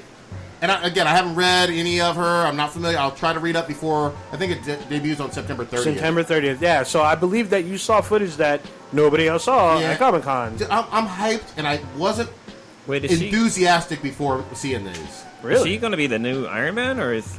No, Misty Knight. Misty Knight in Luke Cage. She's like a detective. Yeah, that's her. Okay, wearing all red with kind of big from far afro. away, she looked like the black female Iron Man. Well, Misty grown. Knight, she... that's like one of their helpers, right? Oh. For Heroes for Hire? I think so. It's like the secretary? Well, I thought, at least on this, she seems like a detective. Maybe I don't know what her origin. Okay, well, she has a bad day coming up then. Okay. Hey, Cronus, didn't we have a friend in high school named Misty Knight? We have a friend named Misty. I can't remember her last name. Oh, okay. Put it out there. She was white. Yeah. She was smoking. But I'm hopeful that this is going to be living up to Daredevil and living up to Jessica Jones. That's what I'm thinking. So far, it looks pretty good. Yeah. Are they making a season of Jessica Jones? Anyone know? Yes, No, they no, are. Oh, they better be. They're doing Daredevil. When does it drop? Me and Blue were trying to figure it I don't out. know. I can't remember. I get so wrapped up Jessica in. Jones? Yeah. Well, it's so weird now with Jessica Jones because they can basically go wherever they want with the character because there's only like really one series. Yeah. And then she's like kind of in the background now. Even with the new Power Man and Iron Fist, she's just, Luke Cage's wife that complains Even about in- his clothes. Even in They got it as a kid. yeah, even in Civil War 2, she's only mentioned in passing. Like you don't Yeah. even see her. But she's basically retired, so it'll be interesting to see what Stay-at-home happens. mom. Yeah. Not out there like fucking Spider-Woman, Well, she's still just- fighting while pregnant. Well, actually, recently she still does Alias, so she still does. She's still a PI. Private Eye? Okay. Yeah. Well, the other one was they had. We already knew it, but the Punisher. And they didn't show any clips from it, but they had. I always call him Shane. He came on the stage. John Berthal. Yeah. John Berthal. Just looking the same badass as he was. Okay, Cakeman says that I'm pretty sure he's talking about Misty Knight because it's a few minutes ago. Yeah. But he says that she's going to end up with Danny Rand, who's Iron Fist, and she's also a cop. So maybe it's not the person I'm thinking of. Yeah, Okay. doesn't she always have an afro too? I could have sworn she fights with two batons, like Mockingbird from Agents of Shield. I don't know. I don't know about her. I'm excited to see about her. Yeah. If we get into Defenders. Yeah, so we saw a teaser for Defenders as well. Yeah, he is Danny Rand. I know who the fuck he is. Yeah. And there's also a teaser for Iron Fist. Correct? So, Yeah. Mr. X, have you read any of these comics? No, I haven't read the comics. Why? Because they're not Asian? I'm just kidding. I said you. I'm pretty sure last time I was on this podcast, you guys asked me about the casting for Iron Fist. Oh, yeah. You're the we you're do. the ambassador for all of Yeah, Asia. basically. No, well, until we have Henry Kim on. Oh yeah, shit. You gotta say, you gotta battle it out. Fight to the death. Asked me Yeah. about the Election choice of casting. election season's There's coming an up. Asian in the white for Iron Fist, and I told you that didn't really matter to me as long as the show's good. Yeah, it doesn't But- matter to me either. Yeah. But it looks like they do have a white guy though, right? They do. The character's white. Supposed to be Yeah. like Yeah. Yeah, he's actually from Game of Thrones. Don't watch Yes, that he shit. is Yeah, from he's Game from Game of Thrones. He's what's her He's a name? Lannister. Yeah. You mean Games of Poo Poo? You know what I'm noticing now that's kind of hilarious to me is that people complain about when there's like an ethnic character that or ethnic other than white person Minority character. that gets cast as a white character, but when it's the other way around, nobody gives a fuck. Yeah, like when With Aquaman, Oh. nobody said a fucking thing. Sam Jackson. I want. Yeah, Sam. There's a whole bunch of them. I want Namor to be played Will by Smith. Asian American. I so think yeah, that would be I- great. yeah. I think that'd be a really good fit. Well, actually, you know what's funny is that I think that Jason Momoa would have been a better Namor than Aquaman because he looks more like him, especially the eyebrows. I guess DC just hurried up with the Yeah, they the did. dump truck of money first. Yeah. No, I mean, it's all good. I mean, yeah. I mean, Here, take the money quick. Well, For he me- also looks like Lobo too. He He does. looks like Yeah, he could be he'll Lobo. be good Lobo. Yeah. Yeah, Like the big Lobo, not the new skinny one. the new skinny one's pretty cool though. I Yeah. need Yeah. to read that still. It looks cool. I read the one of the trades and it was great. I loved it because he's a badass fucking bounty hunter. Yeah. You know? Main man. Go ahead. So the other big thing to switch away from Marvel. Netflix when it comes to Marvel for me was this awesome teaser kind of thing of seeing Gladiator Hulk armor. Oh yeah. I knew that you Ragnarok. got super chubby. I nutted hard in my pants. Had to change my shorts. Shit was awesome. Yeah. Was Y'all that see it? Was it a trailer? No, Well, yeah, they showed a trailer. They showed a fight scene. I'd have to check that out. Because Well, last I Ragnarok, remember, Yeah. But the fight scene wasn't, to my knowledge, in the Gladiator armor though. No, but wasn't it with Bruce Banner? Or something? Who was in the fight scene? I thought it was Hulk and some Asgardian. because last I remember, Hulk was getting Ronda Rousey by Iron Man, and then he was singing love songs by Drake as he was playing. So that's the last thing I remember So from Hulk. disrespectful. Yeah, I've seen it now. There's no respect on No it. respect whatsoever. No respect on it. But yeah, the Gladiator armor looks cool because everybody's, at least all my fellow Hulk fans, I'm looking are at it right hoping now. for, It's pretty good. Planet Hulk. Yeah. Yeah. Hopefully. Well, we At know some element. point. We'll probably get elements of Planet Hulk in Ragnarok, but I don't know about a whole movie. Did they show? Oh, I don't mean to break your train of thought, but did they show something from Spider-Man: Homecoming? I saw something on maybe it was IGN or something saying released footage, but they just didn't show. I couldn't find it online, so I didn't know if you guys. Yeah, Okay. Yeah, if they did, we were not in Hall H where all the big announcements were made. We were doing a lot of the TV stuff. Some stuff that we managed to catch was some big name stuff, but all Marvel and WB stuff we didn't. We ended up hearing about it like everybody. And I else. did. I think I saw. I read that they released some footage, basically. Something about being in high school. Yeah, and he's then, sophomore in high school. Something about Again. I don't have an issue with that, but we've talked about it. But yeah, yeah, something about being in high school, and something about being in class, and then what's that character's name? The jock. Oh, Flash Thompson. Flash Thompson. Oh, yeah, Flash they showed Thompson. him basically They also changed the suit. It's not white like it was in the trailer, right? Isn't it back to cause it's white. It's red, blue, and white, where the spider logo is white. No, you're thinking the video game.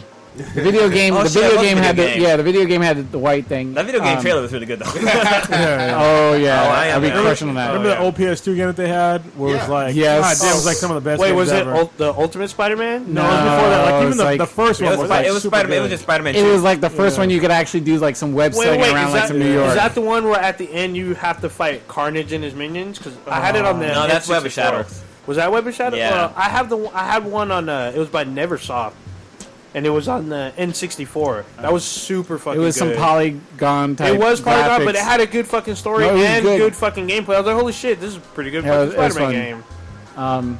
But yeah, And I also have Ultimate Spider-Man, which was like open world and shit, and in that one you're in high school and you fight a mechanized rhino.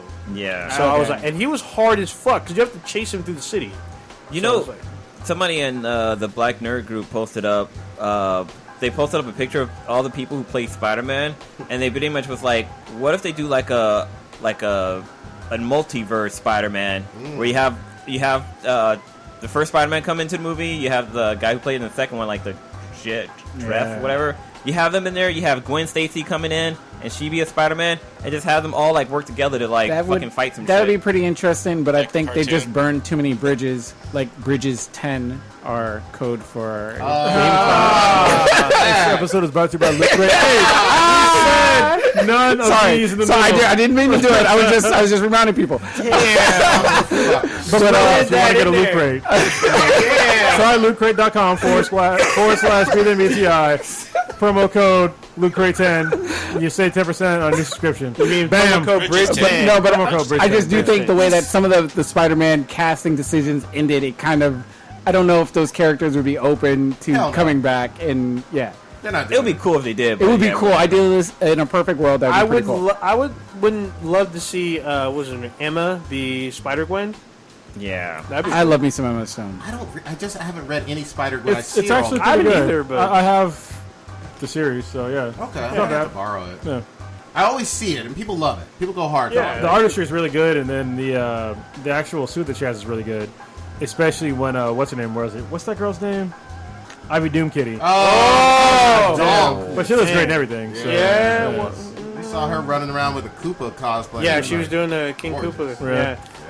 So we had some casting news come out of Comic-Con for Marvel. Yeah. You want to talk about that? Yeah, real quick. So Black Panther got, what was it? Michael B. Jordan is going to be Killmonger. Yes, I love him. I know about as an actor. Well, we all should know about him, right? That's read the Michael B. Freeze Jordan? comics. I have one issue, and you may have the same one, Kronos. Yeah, it wasn't. Well, we'll see. But he's not- going to be a villain, though, right? Yeah, but very important, though, to this character. He's like 7 feet tall. Oh, yeah, he's huge. And he's yoked. Yeah, I mean, he towers over Black Panther, who's supposed to be about 6 feet tall. Yeah. So. Yeah, that'll be real interesting because Michael B. Jordan. He got pretty cut and defined in the role for Rocky. Just give him more steroids, Rock. But he's not big. No, he's not big. He's just real cut and defined. Yeah, and but everything. how many 7 feet tall people are out there? Shaq? You can CGI it, man. Yeah, you can. But it's probably we all not that know hard. we all know Shaq's fucking horrible an actor. Yeah, exactly. Yeah, Shazam. Steel. Yeah. Yeah. But they also got the actress that plays Michonne to be in. Yeah, Black Panther. Denai Guerrera. Yeah, I don't know how to pronounce her name. They've got but- every black person ever. well, Sam Jackson. We still need to have Shamir Anderson in there. We need to check our emails to see if we're cast as extras. You know what's funny? I actually saw Tarzan over the weekend, and that movie actually had a lot of black people. Like they. It's in Africa. isn't Better. it? It is in Africa. Unlike Gods of Egypt. Yeah, I was gonna say Gods of Egypt was in Africa, and they had barely any black Yeah, folks. look how well that went. Womp womp. Damn.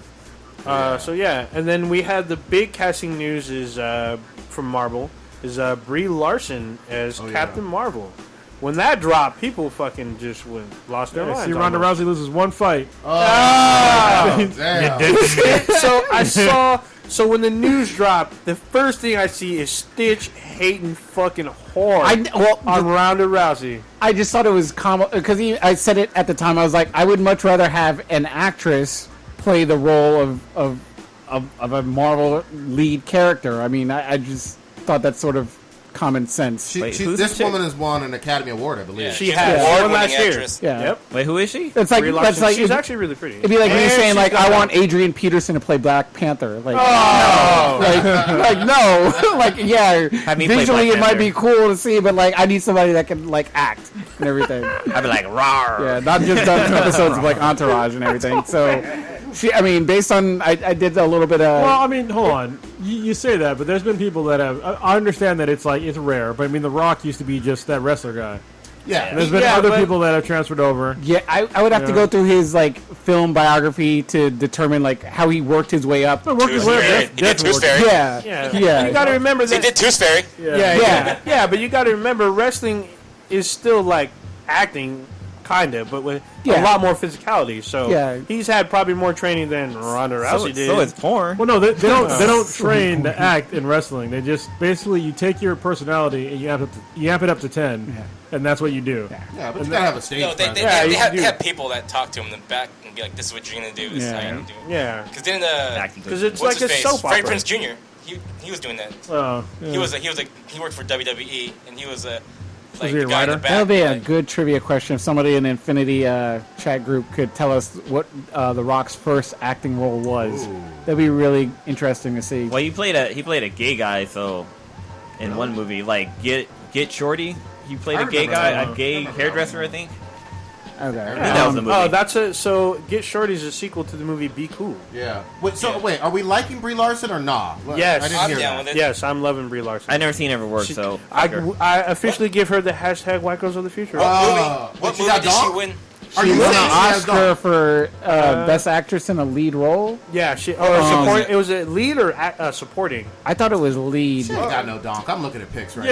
Yeah, she's so. Yeah, we all know Old Ninja's got some questions because you were trying to say Elektra had some donk. You were wrong. Okay, that was mirrors and lighting and shit and shadows. That shit fucked me up. Rewind the tape. That shit fucked me up. I mean, I'm excited about this character. She's got like the sort of the girl next door looks, sort of. BRIE. Yeah. Yeah, I mean, I don't know. I mean, you think they'll cut her? You think they'll cut her hair? Oh, they have to. They better. I mean, shit. That's her. Yeah. Because I don't. Has Captain Marvel always had the short hair in comics, or is that a recent thing? I don't know if it's recent, but that's how I've seen her. Yeah. Well, actually, no. When Rogue took her powers, her hair was not short. Okay, so she has a history of Yeah. having long hair before. Yeah, 'cause okay. she had a whole different uniform. But they should go with the new Captain Marvel because she's kind of more interesting, and they can't really touch the whole X-Men thing. So. Oh, of course not. Yeah. All right. Goddamn. Oh yeah, she's in 21 Jump Street. Really? She plays the girl that Jonah Hill's crushing on. All right. 21 Jump I Street. mean, I'm gonna reserve judgment until I see her in costume in some trailers and shit. So you'll also see her in Kong Skull Island. Oh wow. I still don't know who the fuck the chick is. I haven't seen any movie she I don't was know what in. she's in either. No idea. What's up, Mr. X? What movie did she win the Academy Award for? Room. Okay. She was in Oh, Scott I saw that Pilgrim. movie. Scott Oh, she Pilgrim. was in Oh there. yeah, she's in Scott Pilgrim. 21 Jump Street. I just saw The Room. That's a good movie. So it sounds like we're on the fence until we see it. She has acting chops. She's won an Academy Award. I'm with it. Well, she's won an Academy Award, but have you seen any of her movies? Yeah, she's in Scott Pilgrim. She's in 21 Jump Street. Scott Pilgrim, she played basically nobody because I don't remember her. She was a singer that Scott had a thing for. His ex-girlfriend. Blonde chick. She was his ex-girlfriend. That was part of the She wasn't band. even acting that. Yeah, she barely. girl. She wasn't Ramona Flowers, bruh. No, she's not. She wasn't Knives Chew. Ramona was hot as fuck in that Mr. movie. X said he saw Room. I I guess. saw The Room. It was good, but it was basically just her and a kid in the whole movie. She's also in 13 Going on 30. She was a sixth chick. Wow. Well, we're not hating on her. We'll see. We're See, hopeful. like we said before about casting decisions. Well, once we see trailers and everything, we'll be able to make a more accurate decision and Exactly. everything. I mean, they've been knocking out. I mean, Marvel's been knocking it out the park with some of their decisions. I mean, they got Vin Diesel to play a fucking tree. Yeah, It worked. It worked hard. It worked super hard. Yeah, they told Bradley Cooper to play a raccoon. Yeah, and I was like, And what it the worked. fuck? And it worked. That's like one of the most beloved fucking Marvel movies. Their credit rating is high. Extra high. So, Prodigy, you had a chance to sit through the Agents of S.H.I.E.L.D. panel? I didn't. Well, no. Holy shit, hold on. The Rock was born in Hayward. I didn't know that. Yeah, we talked about that. I did not know that. We had that discussion when all I remember is Nova Scotia, and I was like, how fucking dare you? You almost It flipped over was. the table. Yeah, didn't someone say that he wasn't? I was the one that said he was from Hayward. He was Canadian, but he wasn't like Yeah. Samoan or something. Well, it said it was Nova Scotian, but it's just like his dad was.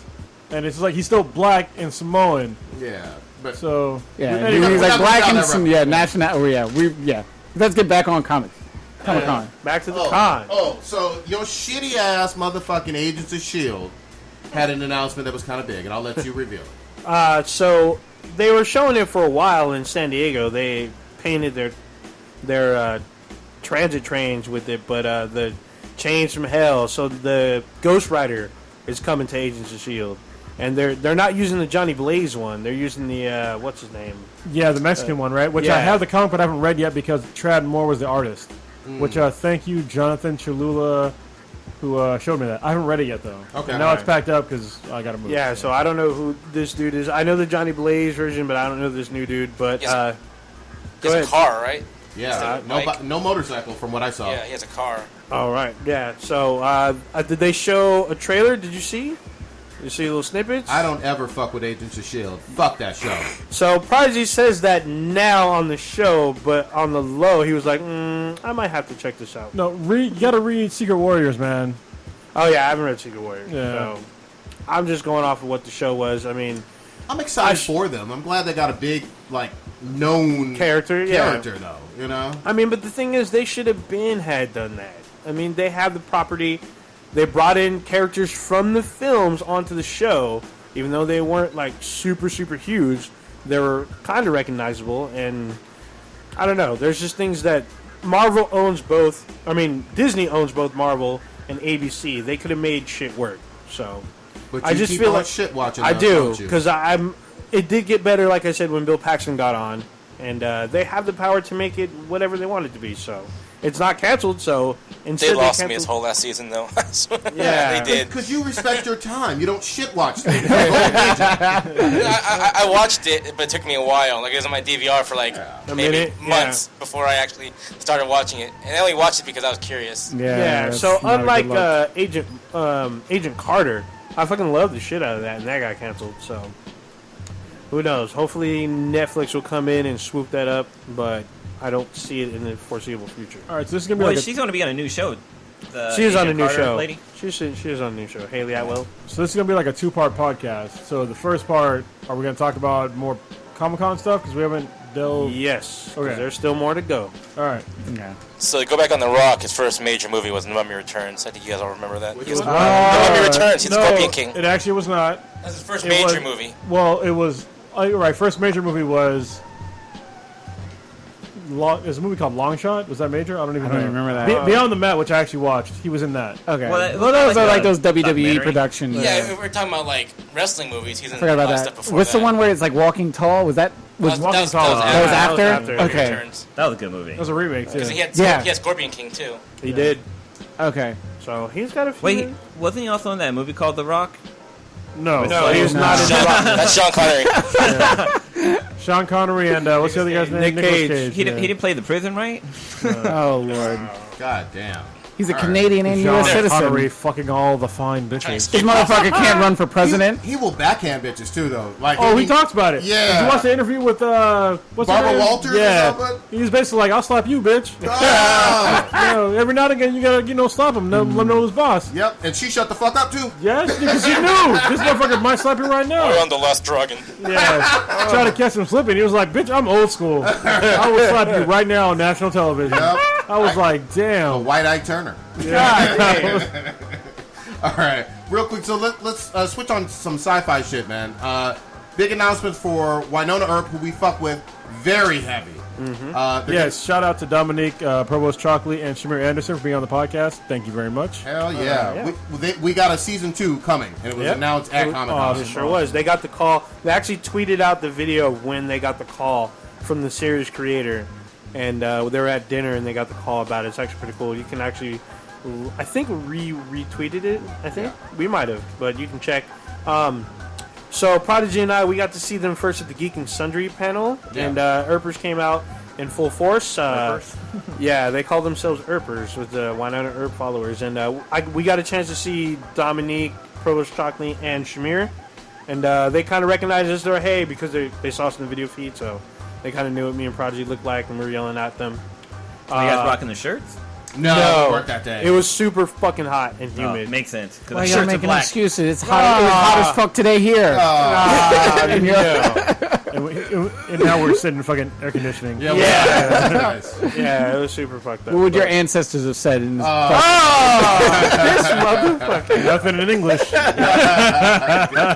For sure. Actually, Prodigy got a chance to ask the panel a question. I forgot. What the Yeah, I question can't was. remember what the fuck I asked her. So yeah, But it was cool because Dominique Provost Chalkley let us know that she got our gift. Or thank you she gift. did. Oh yeah, Yeah. pop. It was And what, really cool. What did you get her? Or what did Pop you get her? vinyl We got her a of pop a Black Widow. Yeah. Yeah. And she said, thank you, and it blew up on Twitter. Had like 600 fucking people liking it. Yeah. Was it Black Twitter or Black Twitter? Widow. Yeah. Yeah, Black Widow. Definitely Yeah. wasn't Black Twitter. They only care about black people. I thought, Yeah. I thought you guys got Foreshadowing. Her. I thought you guys got her an Orphan Black pop vinyl. No, it was Black Widow. It was Black Widow. So I got a chance to run into the entire cast of Wynonna Earp, and literally like maybe half an hour after Dominique tweeted out the picture and saying thank you to us, she gave me a big fucking hug saying thank you again. I was like, holy shit. And she's like, yeah, I totally remember you guys. And then I got it. What does she smell like? She smelled like You smell like glitter. Mexico Yeah, coming back. Strawberries and glitter. Yeah. Strawberries and glitter. she smelled like Skittles and glitter. No, because Yeah. when I How firm were the when I- titties pressing against When you? you smelled it, So that's fucking funny that you asked that because she was in an evening dress because they were going to an award show. Well, because when I met Ivy Doom Kitty, she smelled like cotton candy, and I was like, God damn, this girl smells so goddamn good. I got an Ivy Doom Kitty story later, but yeah. And then I shook Shamir's hand, which was cool. He's all, it was good to meet you guys. So I got a chance to talk to Melanie Scrofano, the star of Wynonna Earp, and she knew about our cast. Oh, wow. So I was like, yeah, I'm from Black and Black Times Infinity. She said, oh yeah, I heard about you guys. I tried listening to you guys' podcast, but it didn't work out on my end, so I'm gonna try to listen to you guys later. I was like, holy shit. You should have had that shit on a mixtape. Yeah. Now that I got you here, you want to do a promo? No, it was actually right before they left, but it was pretty cool because the whole cast was there. I actually met the lady Catherine Blydell, I believe. She plays Officer Hot. Yeah. She's hot in person as well, but she was really nice. Get in there, Kronos. What were you saying? So I heard that we possibly could have Dominique back on the podcast. She said specifically, Yeah. I would love to chat with Specifically. you, lads, again. Yes, she did. And Lads. man, yeah, nearly unzipped. It was great. So But she said we got to be dank this time, right? Yeah, well, she did. We'll try, but it's hard with that fancy ass accent. It is. So classic. if we can get Dominique and Melanie on the show, I think that'd be great because they both play sisters. The cast is really tight knit, so They I are. think it'd be great to have the two of them on the show. Just work our way in. Yeah, so it was great. The cast was super fucking nice. I met almost everyone except for Tim Rozan, who plays Doc Holliday. He was actually really going on. He was like the most energetic on their panel that they had, so it was pretty cool. They're good people. They're a lot like us. They're silly and fucking make dank ass jokes. It was So great. good. They were super nice. It's really cool to hear. So who else Yeah. did we go to? Oh, and then I went to the Expanse panel. So they had. Did y'all see the other Dominique? Yes, I did see the Awesome. other Dominique, but I didn't get a chance to like go up and like say, "Hey, I'm from Black and Black Times Infinity" or anything like that. But they did talk about the show a lot. I did get a chance to get a picture and like tweet it out, which she saw because she knew I was there. We also, before we went to the con, Prodigy and I had a chance to interview Kaz Anvar from the Expanse as well. We did like a 10-15 minute interview with them. And he talked a little bit about season 2. You can also check it out on our podcast channel. It's audio only. Yeah. So, but it's and for those of you who love Assassin's Creed, he's done the voiceover work in Assassin's Creed as the main star. What's his name? I forget his name. of Yeah, it. but you should listen to him talk about voice acting. Not Ezio, it's Altair. Altair, yeah. So you should listen to him when he talks about voice acting versus acting for the TV screen. It's actually really interesting. Check it out. Who else did I miss? Well, I mean, let's switch gears a little bit. I mean, from y'all's perspective, like, what excited you the most from San Diego as you were, or in terms of news or whatever that came out this past weekend? Well, I already touched on it. For me, it was Justice League. Mr. X brought it up before. I was really, really excited to see Justice League. And, I mean, I'm more of a Marvel guy, but Justice League had me pretty hyped. All right. Kronos? Yeah, Justice League was pretty good. I just hope they don't fuck it up with a bad editor again. Because, I mean, Batman vs. Superman was plagued by a bad editor. Did you watch? Oh, sorry. Go ahead. You're probably going to ask me the Ultimate version? Yeah. Yes, I did watch it. Oh, okay. And it made way more sense to both me and K-Mac. Yeah. Especially for her, because there was stuff that I understood, like the whole Flash going through the whole dimensional thing. She was like, what the fuck is this shit? Which they still didn't explain. But, I mean, there's a lot of stuff that made way more sense, like the woman that was in Africa that said that like the whole village got killed. Yeah. In the movie that made no sense. I was like, because first of all, How did she fucking they got shot. So how the fuck was it Superman? And then they show how they got burned. I was like, okay, well you can probably tell it was from a fire, not from a fucking laser, right? But anyway, I'll let that go. But then it just delved more into like how they set him up. Yeah. Which made more sense, like way more sense in the whole Yeah. movie. So and there was other things too that made way more sense. It just flowed way better. Yeah. And kind of, rather than feel all choppy, like scene to scene to scene to scene. Yeah. Yeah. Like yeah. it was like the glue that put all the pieces together, and they decided just to cut all that out and just. And it was Better about, than what, production. It 30 just felt like minutes they cut out longer? the first minute and the last minute of every scene. Yeah. Yeah. It's So like this isn't important, but it is. So if y'all watched Batman vs Superman and you either didn't like it or you did like it, go and buy the Ultimate Edition because it's way better. If you didn't like it, it's gonna make you like it a little bit more. And if you liked it already, you're gonna fucking love it. Yeah. The edition I brought, it comes with the original copy and the ultimate copy, so you can actually compare the two. Actually, you know, it'd be cool what you did. What would be cool that you did is if you got it out through GameFly. Oh, you slipping that finger underneath the skirt. Yeah. No, I'm a huge Batman and Superman fan, and I saw the movie in the theater, and I hated it. I'm sorry, I watched it, and I felt like I didn't hate it per se, but I disliked it a lot, and it didn't flow for me. Yeah. It felt like it was almost a waste of time to go see it in the theater once you watch the DVD.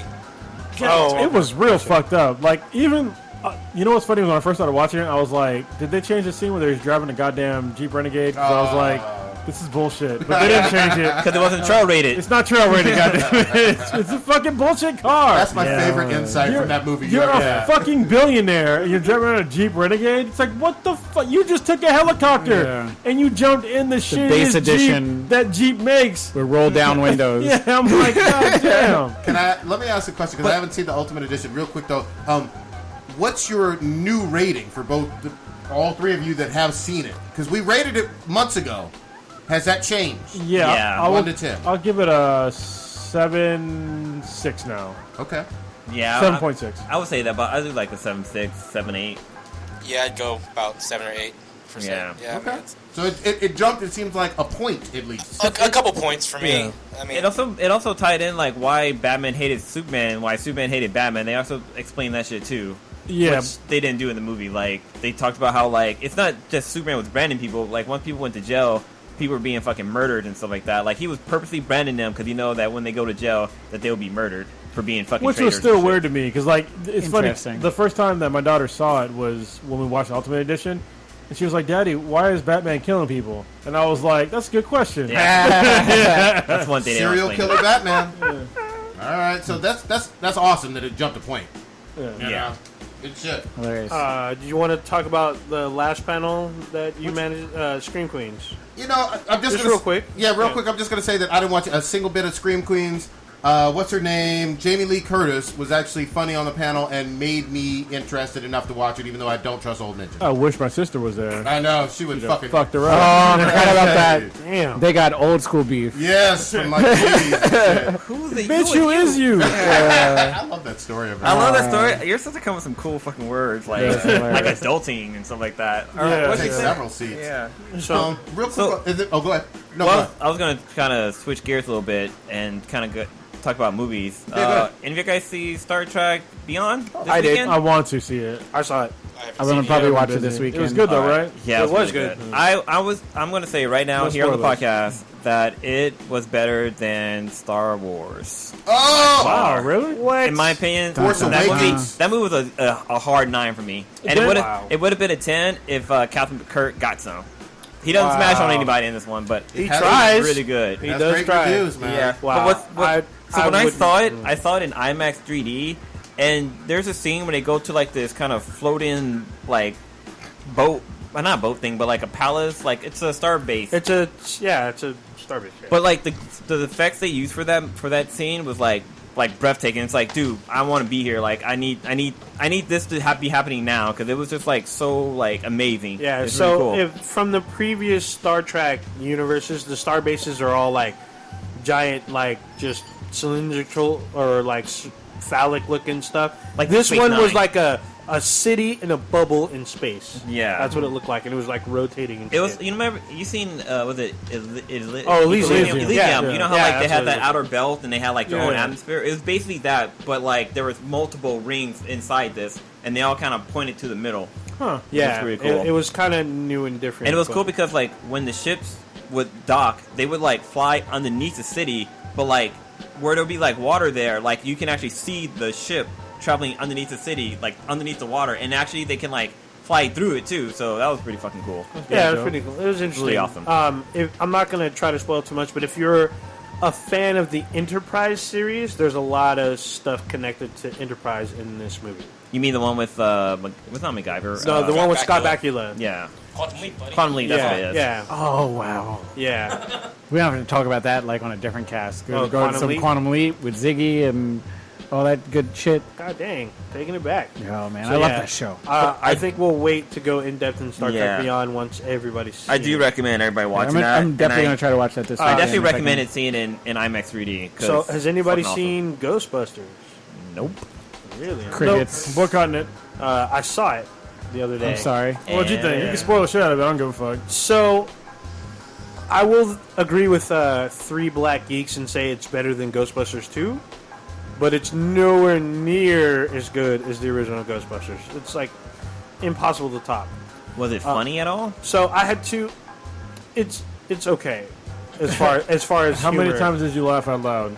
Maybe 3, maybe Jesus. 4 times. Here's the thing. Chuckle or laugh out loud, like the polite Oh. haha, or like you were Like, you text somebody, LOL. I'll say chuckled 3 times and laughed once. Okay.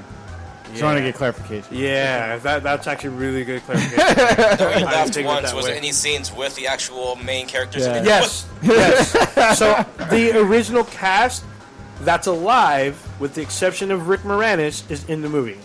I did hear that. So everybody's in it, and then they play tribute to Harold Ramis because he passed away about a year ago. They show a bust of him in the movie. Damn. There's 2 issues I have with the fucking movie. One is the way that the whole government was involved with the whole thing. Like, so there's a scene where the mayor tells the Ghostbusters to stop doing what they're doing, and that the government already knows about paranormal activity, and that they shouldn't do this, and they'll take over from here. So there's two fucking dudes in that scene that are wearing all black, and they hint at supernatural activity, aliens, and other strange phenomenon. And the very first fucking thing that popped in my mind was fucking Men in Black. Sony owns the rights to Men in Black and the fucking Ghostbusters. And in my mind, was it a black guy and a white guy? Yes, yes, it was. In fact, it's the black dude from The Wire. And no, who? Fuck. There's Idris Elba. Yeah, there's 50 black guys. I'm about to say The Wire is all black, except for like McNulty. Which season? Yeah, he's like the informant dude. I haven't really seen him. Bubbles? Maybe. I don't know. I don't know. I'll get his name in a second. But Can't even see. Oh, yeah. If you cut off my mic, if I hit something, I'm dying laughing over here. If you play Battlefield 4, oh, wow. he's in that game too. But it's him, and then the guy who's in Veep, he's in The Hangover. He's in like a lot of bit parts. But are you talking about more shit watching of yours? Like, yeah. Anyway, fuck yo bullshit. Anyway, so that kind of bothered me, and the fact that they made them scapegoats and then turned them into underdogs, I kind of didn't like. And then the villain. So the villain in the movie, yes, I said villain. There's a central character who's a villain, and it's kind of like a throwback to Ghostbusters 2, where he has fucking artifacts and shit, and he's trying to like raise the ghost to attack New York. I'm like, dude, this feels like fucking Ghostbusters 2 all over again. Is there a Stay Puft Marshmallow Man? Yes. Fuck, no, stop. I'm done. And Slimer. Done. There is a Slimer, Stay Puft Marshmallow Man, and the logo itself comes to life. Really? This is fucking... So this no, movie not is watching. a remake, right? It's not a sequel. It's like a reboot. It's not a sequel. No, it is not a sequel. I would have been... Old Ghostbusters. You can tell that the cast worked actually well with each other. You can tell that they're having fun, they're gelling together, but the movie and their world around them, it just unravels in the middle of the fucking movie.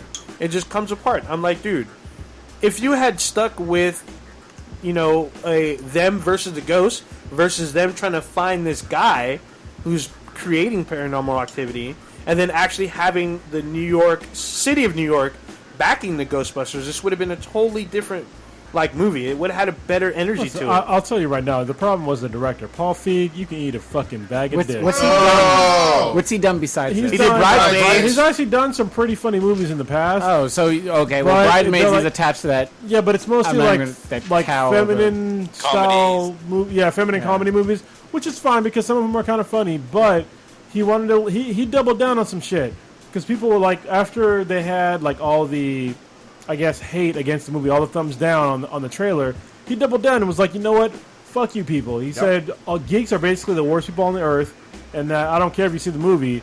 And then after that, he came out with another video that said that basically all men are not funny. Is that the Asian and guy? I was like, what the fuck? No, he's a white guy. He's a white dude. No. Because it wasn't there. I saw somebody that was jumping in the defense of the girl, the Oh, you're talking about Leslie Jones? Fuck that shit. Okay. Look, y'all brought that up last week and did a great job. Yeah. The problem is that the dude, he's trying to make too many movies for women, and he's not a fucking woman. And he thinks that he knows what's funny, and he doesn't. He clearly does not, because this movie, like from what I've heard, it's not that funny, and it's not that good. And I've already coined the phrase the fucking Ghostbuster effect, because we've remade too many fucking movies, and they try to get away with it for way too long. And for him to sit there and remake a classic that was basically perfect, and then shit on people that didn't like the movie, and then for people to say that, oh, you're misogynist if you don't like the fucking movie, fuck you. Yeah, you know what? Fuck you. Yeah. He did things that he should not have done with the movie. Like at first, I'm like, okay, this movie's probably going to go in a different direction. If he had stuck with it, it would have worked out and it would have been great. But then he turned them into underdogs.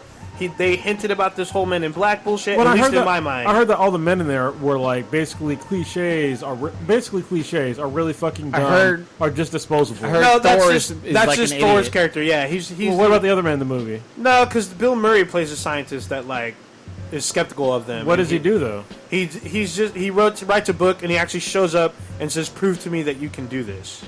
So, just pretty much. Was he challenging them and like? Yeah, he does challenge them. but he does it in an academic way. He doesn't call them names. He Will doesn't do not anything. watch. It's just no, I would say wait for Redbox and Netflix. Don't go to the theater. HBO. Can I just spend say, I got money. dishes to Can I watch. say this real quickly? You know, nobody had a real gender issue with the first two movies or the animated series. Yeah, but that was a totally different fucking time. But hold on, I understand. We were still alive, though. I mean. Yeah, exactly. We were, but the industry was different. And I understand that it was an all quote unquote male. It was all male cast and all of those, and I get that. Paul Feig and Sony brought the gender politics into this franchise On purpose. Yes, they forced it down our throats. Dude, is that Three Best Friends? What? What beer is that? Angry Orchard. Oh, all right. You got excited. Yeah, I did actually for a minute. Yeah. Anyway, so I mean, I'm glad it never debuted at number one, or it didn't open at number one. It dropped down barely to number 3. It didn't even make $60 million Nope. first weekend. No, and a huge marketing budget. And for all the people that thought that, oh, it's all misogynist, fucking females are out there. It's half the population. They didn't watch the movie because they thought it was garbage.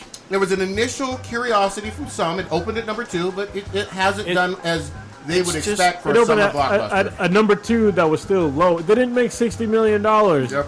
For a movie. Look, I thought it was if you- 46. Yeah, I could be wrong. that's it. Less than 50, right? Oh, I thought you said less than 60. Well, still less than Okay, 50, well, yeah. both are let's say. But listen, you had basically a franchise that was a moneymaker, but you fucked it up. They did. You fucked it up, and they don't want to take responsibility for it. They fucked it up. see, I would have been happier if this was a fucking sequel than a reboot thing, because then the story could have been better.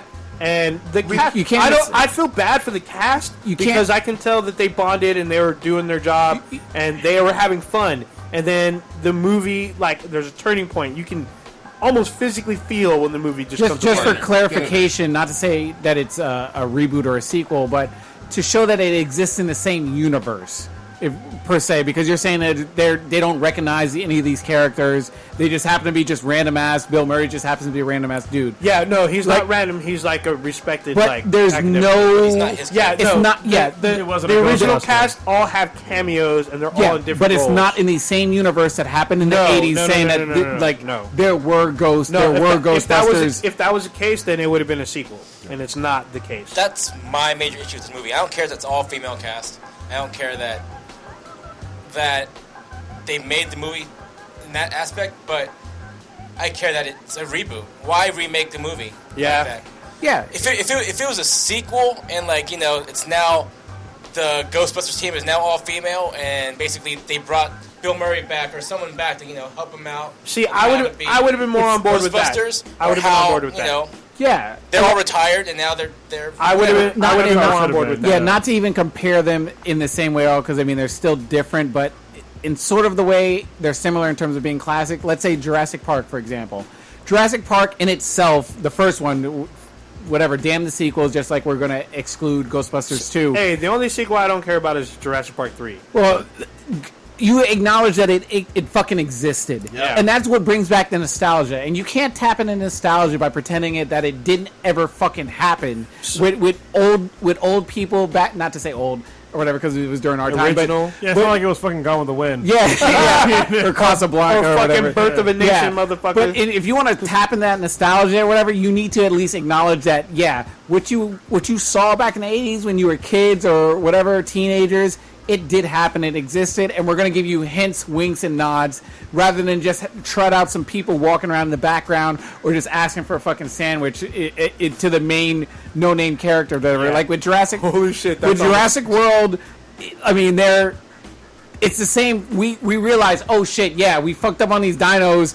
multiple times again. We had T-Rexes running loose in San Diego, but hey, we're gonna do it again. Yeah. You know and what's you know what? hilarious? You just laugh and giggle about it, and you're here for it because you know what? I remember when it happened the first time. I'm here for it. I'm enjoying my popcorn, even though it's stupid that for the goddamn sixth time we're gonna clone a motherfucking T-Rex, except add some more DNA to the motherfucking shit. You know, I still haven't watched that movie because of the bet that we had. I saw You it. gotta give in. I watched Star Wars. He Yeah, Yeah, Don't just watch so it you either. can You see- had no so choice, it's Rock. hella You had funny no that- choice. It's hella funny that Stitch mentioned that because some of the cameos are almost like they're like, "Hey, can I get a sandwich?" It's almost verbatim. That's I almost. haven't seen it. Dan Aykroyd's cameo is almost like that, but it's different. He's a cab driver, but I could have sworn he might as well say, "Can I get a sandwich?" Yeah. Why would you bring the original cast back and not make him relevant? Yeah, Yeah, that's see, fucking dumb. I think the reason why Star Wars: The Force Awakens and Jurassic World worked is because they continued from their legacy. because they're sequels. sequels. Well, yeah, they were sequels, but they Ghostbusters acknowledged their Y'all- past and tried to What are we move talking on with about? new shit. Y'all are forgetting that Sony and Paul Feig waffled for months, if not more than a year, about the reboot versus Sequel. Yeah. They didn't know how to answer the simple fucking question, which is, what is this movie? Well, I knew for like over a decade they were trying to get a sequel to do Ghostbusters Well, yeah, 3. everybody knew and that. it was hard because Bill Murray was in, sometimes he was out, and then that Harold Ramis and motherfucker shit. was almost always out. Yeah, think but they all but he love each almost other. came. He's in the fucking movie now. Yeah, but So, I mean, in terms of yeah. all those rumors and whatnot, all Yeah. throughout the 90s, early 2000s, he was Yeah. almost always like, no, fuck y'all, we had our day in the 80s. Bill Peace out. Murray's not really I mean, not to say he's Not on relevant. his dare deathbed you. or whatever. Yeah, how dare you? He's sort of old as hell right now. He is old, but So he's still in- doing his thing. He's doing his thing, but it's not like I don't know how much per se energy he has to Yeah. show up on set day after day after day after day for months. He's got his Yeah. own kind of. Clint Eastwood. He's got his own kind of like thing now, though, as far as comedies and dark comedies and stuff. Yeah. Like that now. I don't think he wants to go back and do that. Yeah, plus at having his some age, you punk ass can't- director tell him no, do it again. Yeah, Like, well, get not the fuck only out that, of my face. he's old. He's old as fuck. He can't be doing like fucking action scenes Yeah. and shit running around. Like it'll be unbelievable to think some 67-year-old dude's running around fucking chasing ghosts. Yeah. Like, Like, That's why I almost said, I like the idea if they brought another movie in that was a sequel Yeah. where Yeah. these guys are retired or helping them out. Or, Yeah, they you know. should have Yeah. done Yeah. like what I they would've- did in. they They could be Yeah. like they're my Yeah. granddaughters. For No, fuck's wait, sake. wait. Not even they that. They should have went the same route that they did with Tron Legends. Like, they brought in the original fucking cast and they just made it seem like, okay, they had a backstory, like, this is why there hasn't been anything happen between his period, because he's been stuck in fucking Tron. He hasn't Yep. came out until his fucking son comes around. They should have did some shit like that. They could just like Mr. X was saying. They could have done that too. They're retired, chilling. Shit happens. kids, They yeah. got to train Yeah. like a new set. It could have been all could've daughters of it could the have been crew, daughters, and that would have worked. It much could have been better. daughters. It Because could have been They strangers. struggled to answer that question, too. There were two questions. Is this a reboot? Is this a sequel? They couldn't answer that for months. And then the second one is, why do we have an all-female cast? Are they daughters? Are they related to the original? They fucking wet the bed with that question and didn't know how to answer it. And then the movie answers with a big fat no. No. Yeah, I know, but they didn't. When you're trying to sell me on a movie, you need to be able to answer some basic questions if it's a franchise. If they had tapped into the legacy of Ghostbusters, I think this would have been a differently written and a much better movie. Can I ask a quick question? We did have an Ask B than BTI. We did. Oh, Y'all, get to it. y'all want to get it? Yeah, let's sure. get on it. Well, we want to wait till Crohn's come back in here? Well, we just save him for last. We and still then- need to. I mean, there's still stuff about Comic-Con we need to go through. But real quick, games. so Dirty Stu asks, what is our favorite anime / hentai? Slash hentai. Yeah, Blue, you want to start on that? Oh, man. Favorite anime at this point in Where time. you going, Mr. X? Damn. Is it that bad? All right, go ahead. Damn, I didn't even know this question was coming. Pass me for now. Let me think this one out. All right, I know. There's a lot. Man, Stitch got Prodigy shit. couldn't. I can. I just need some clarification on anime hentai. Oh, shit. Okay, is Boondocks is what? Boondocks is a cartoon, technically. Okay, what is Alpha So Samurai? technically, Assassination Classroom is what? Anime. Anime. Okay, so I have Assassination Classroom to choose from. I have Death Note to choose from, Sure. One Punch. and One Punch Man, right? What the fuck are you guys talking about? And Dirty Stu asked a question on Ask B the BTI about what are our favorite anime / hentai. What about Afro Samurai? That's the anime. Yes, I'll You'll put allow that. it? It's American anime. You'll allow it, all right. I'll allow Okay. it, yeah. I'll lean towards Afro. Yeah, it's Afro, and then it's a neck and neck race with Death Note, and oh man, Dragon roll. it's Sashimi. it's tough because I really enjoyed oh man, because Death Note was so fucking fascinating for me, in terms of how the story was. One Punch Man was really cool. It was pure comedy and everything, but I still put it behind. I would put it behind Death Note just because of how the story was written on Death Note, in terms of how fascinated I was, and it obviously is a much longer run, and I don't know if I should chalk it up to being able to watch like 2 seasons of it rather than just 1 season of One Punch Man. But I really enjoyed Assassination Classroom. It was pure comedy, but they're all sort of different things. So I'll just go with Afro Samurai. See, I'm wondering if the question is just pure, not pure hentai, but like an anime that included like hypersexuality versus full-on hentai. Did you go dead? Yeah, keep talking. But something changed, I think. You turned his mic. Oh, When I'm talking on my oh, okay. I turned the AC off. Oh, okay. No, it was before, but I didn't. Answer. Okay. You sound fine. Okay. Well, as far as anime, I'd say Robotech for sure. All right. But as far as hentai, Which one? Which Robotech? There's like 18 of them. I guess that's true. But I would say the first one, the Macross Saga, is probably one of my favorite because I think they had the best. I didn't like the fucking Robotech Masters because I thought that was a stupid storyline. And then the Invasion, I like that one a lot. And then, I mean, I think the Macross is probably the most popular because they keep going back to that shit. And then as far as hentai, Urosuki Doji, that shit fucked it up. I mean, you can't top the Death Race Machine. That just fucks up That's a your Tuesday whole for mindset. you. It was Wednesday, really, but still. Kronos, what you got? For me, for anime, I think Samurai Champloo is one of the greatest animes of all time. Shinichiro Watanabe is one of the greatest anime directors of all time. I mean, it's either that or Cowboy Bebop. I mean, it's both by the same director, and they're both awesome. And for a hentai, it'd have to be a Love Blue Girl. Oh, I knew you were going there. Yeah, Them tentacles, though. Yeah, see, La Blue Girl, I saw out of order, so it fucked me up. I'm The like, order what don't the matter. fuck is going on? Yeah, it's all going inside. Yeah, I'm going to real quick jump in and say, for me, I'm going to go with High School of the Dead for my anime. that's that a good was one. fucking That's a good one. amazing. Damn it.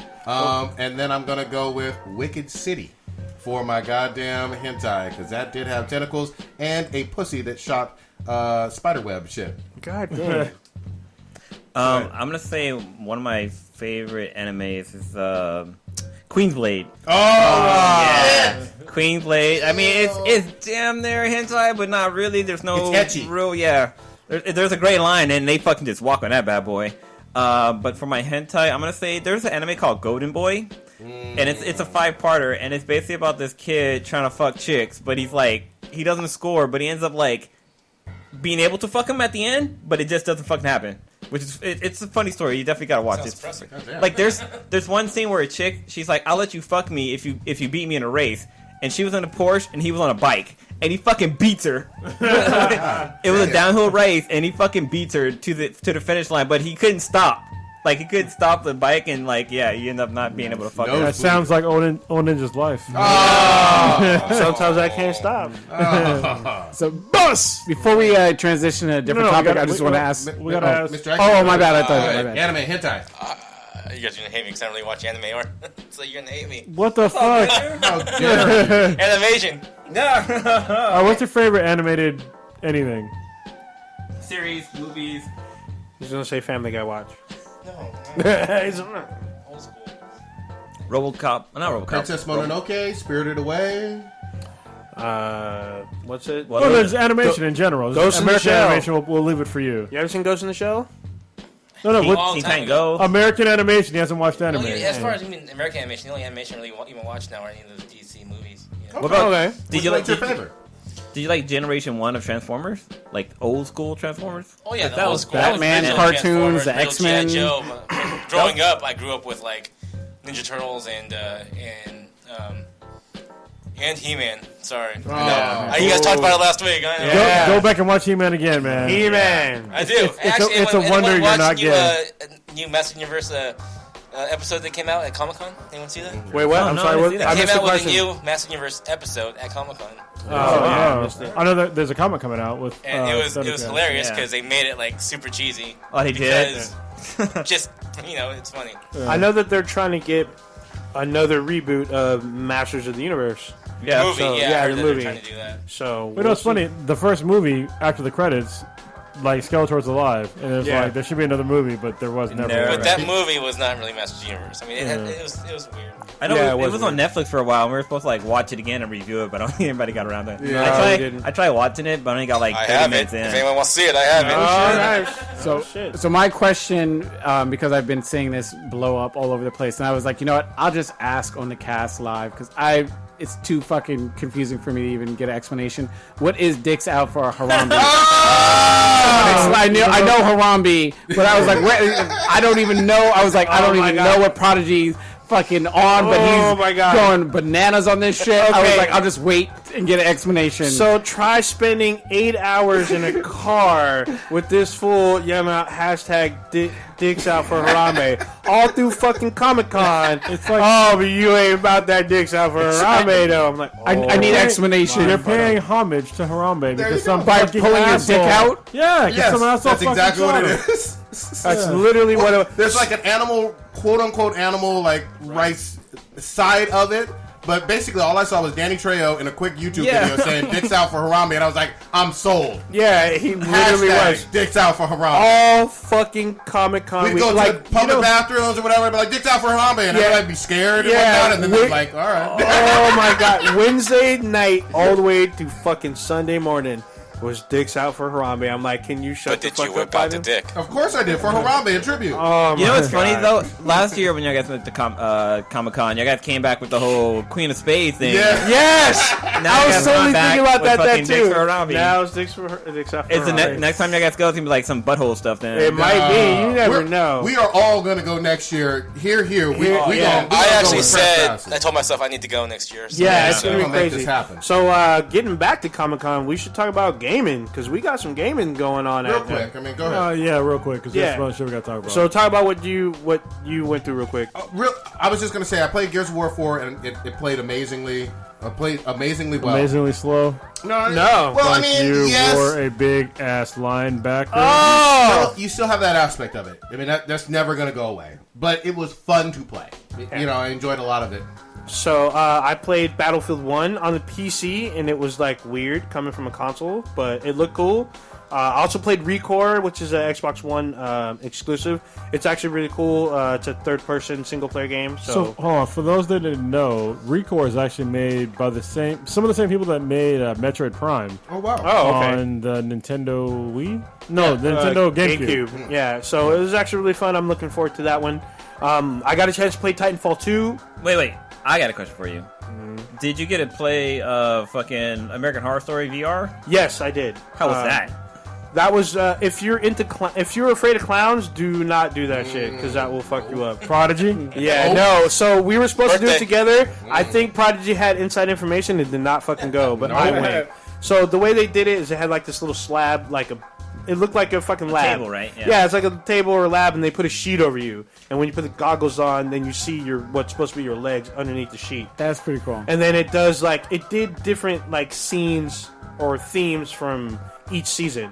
So the first season, like you're in the murder house or whatever, and then like the nun from season 2 comes out with the black eyes and shit, and then like she puts you in a slab and pulls you out, and then you get risen up on like a cross or whatever, and then you see 3 like seemingly witches, and they set you on fire, and then like you get dropped into this like basement where there's a fucking clown in the shadows, and he like tries to like make you laugh with shit, and he gets mad and starts throwing shit at you, and the last thing he throws is a fucking knife, which sets you down, and then you end up in the hotel, and then they drop you in the elevator shaft, and they drop an elevator on you. You got a shaft dropped on you. Yeah, pretty much. And that was the end. It's about 8 to 10 minutes long. It's still pretty freaky, but if you have a fear of clowns, you would probably die.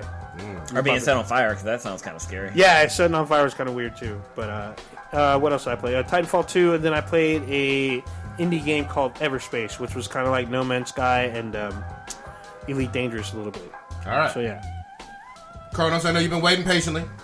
Well, there's a whole other We side have of to this make a podcast. transition. Yeah, we got to transition to some basically just bullshit into something serious. It's the real world. The reason why Mr. X wanted to come on today was to talk about some blank Lives Matter stuff. So, Mr. X, I'll let you lead this discussion on what you want to talk about. I didn't really want to come on and just talk about Black Lives Matter. I just wanted to come Well, on that's all we talked about in bullshit for a while. get an aspect on, because I heard you guys talking about just Black Lives Matter and all the killings that are going on by the police or even cops getting killed. So I just wanted to I don't know really how to lead this per se, but just talk about your perspective versus my perspective. Give yours.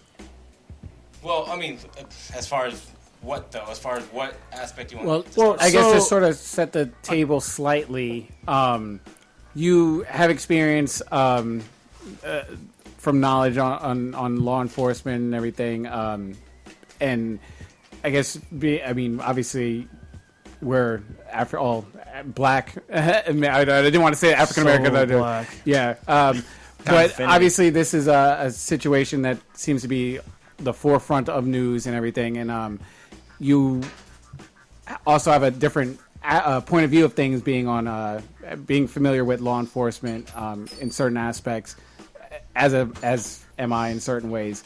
So I guess from your view of things and everything, we welcomed you, and I was really excited to hear you wanted to come on this cast and give your point of view of things, because not always everyone gets to hear both sides of the story. Not to say that you're against what they're saying, but just to hear a different viewpoint on how things are portrayed, and especially in terms of how law enforcement has been given a sort of rap in terms of sort of I don't know if I want to say mainstream media, because it depends on where you listen to, but in terms of It is mainstream major media, yeah. major media outlets, in terms of how they are villainizing police officers and everything.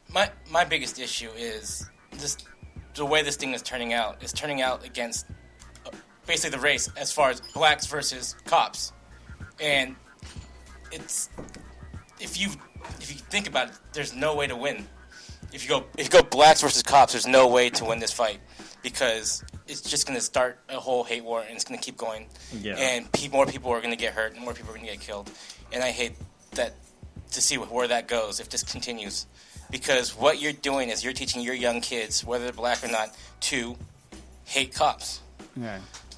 People are now going to fear cops rather than try to trust and respect cops, because I was growing up to respect cops. I was brought up to go to cops for help if I need someone to help me with something, whether it's a lost child, or I'm hurt, or I'm being victimized, or I'm being hurt in some way, to turn to the police. But now it's turning into a race war in both aspects. If you want to turn law enforcement into a race, it's them versus the blacks. Everybody else. Yeah, them versus And then us with per se, or whatever. now with that it's steaming out to not just the blacks. More people are jumping onto it and hating cops, and even like Hillary Clinton was saying negative stuff about cops. What do you think? And I mean, obviously there's no real, I guess, answer to it. But what are some ideas that you think would maybe be a productive solution to coming to, I guess, a productive discussion and not to say a solution. I don't know if there's something that you can ever say is a solution to just make everything a perfect utopia.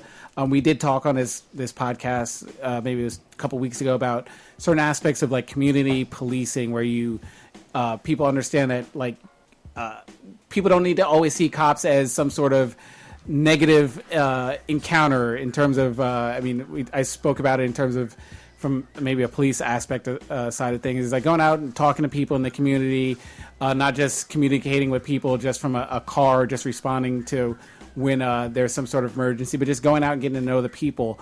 What are some other aspects in terms of from the other side of the coin that can help work and help mend the divisive attitude and tension between citizens, black, Latino, just people in, it seems to be, I guess, an inner urban sort of problem per se, because I don't want to make it a complete black and white thing, because I mean there are white people, there are Latinos that do attach themselves with the quote Black Lives movement.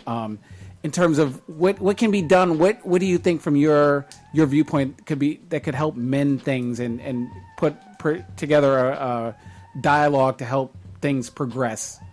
Well, community policing is a good idea. I mean, a lot of departments have events and stuff to do community policing. Like, we had a local agency that just did a Pokemon Go event where they invited citizens to come out and play Pokemon Go and close off the street and had, an area where the kids, families, and people would come and play Pokemon Go. It's a good event and a good idea, but the problem is... Team Valor? The problem is it depends on where you work, too, because there is also areas where you don't have a lot of time to go out and do that, or you can't safely do that. Yeah. There are some cities where... are areas where people just don't respect cops, and you try to go out there and you try to... And cops try to go out there and socialize with people, but people don't always welcome them with open arms. Yeah, I know recently, I can't remember, I think it might have been in Oakland or Richmond, where the police officer did a barbecue, and there was one black lady who was like, she said something like, I eat pig, I don't hang out with them, something like that. I eat pig, I don't eat with them, or whatever. It's ridiculous, because, I mean... you should always be open to dialogue and discussion. Just combating a different opinion with another fist or another brute force doesn't seem to ever work. There, like you sort of concluded to about the whole barbecue idea, that I saw that there was, I don't remember what state it was in, but there was, I guess, a Black Lives protest. And the cops decided to have a barbecue, and there was a discussion, and there was dialogue, and everyone seemed to be getting along. And I think that's something that maybe should be tapped into more, in terms of talking, sitting down, and discussing the problems, not just yelling at one side and pointing fingers, but actually having a sit down, saying what your problems are, and not per se blaming them for it. Because I mean, you could say that there's, and we've talked about it before.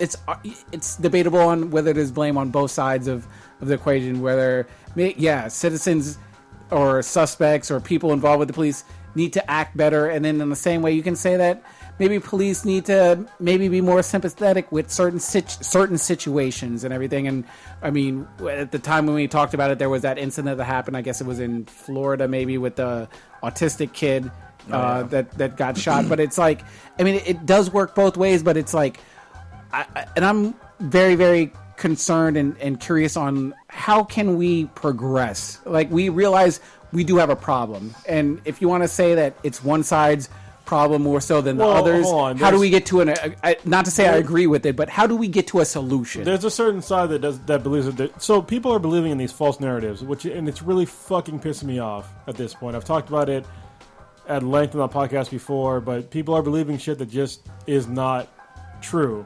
They want to sit there and talk about how police are these vicious people that are out to kill fucking minorities, in particular African Americans.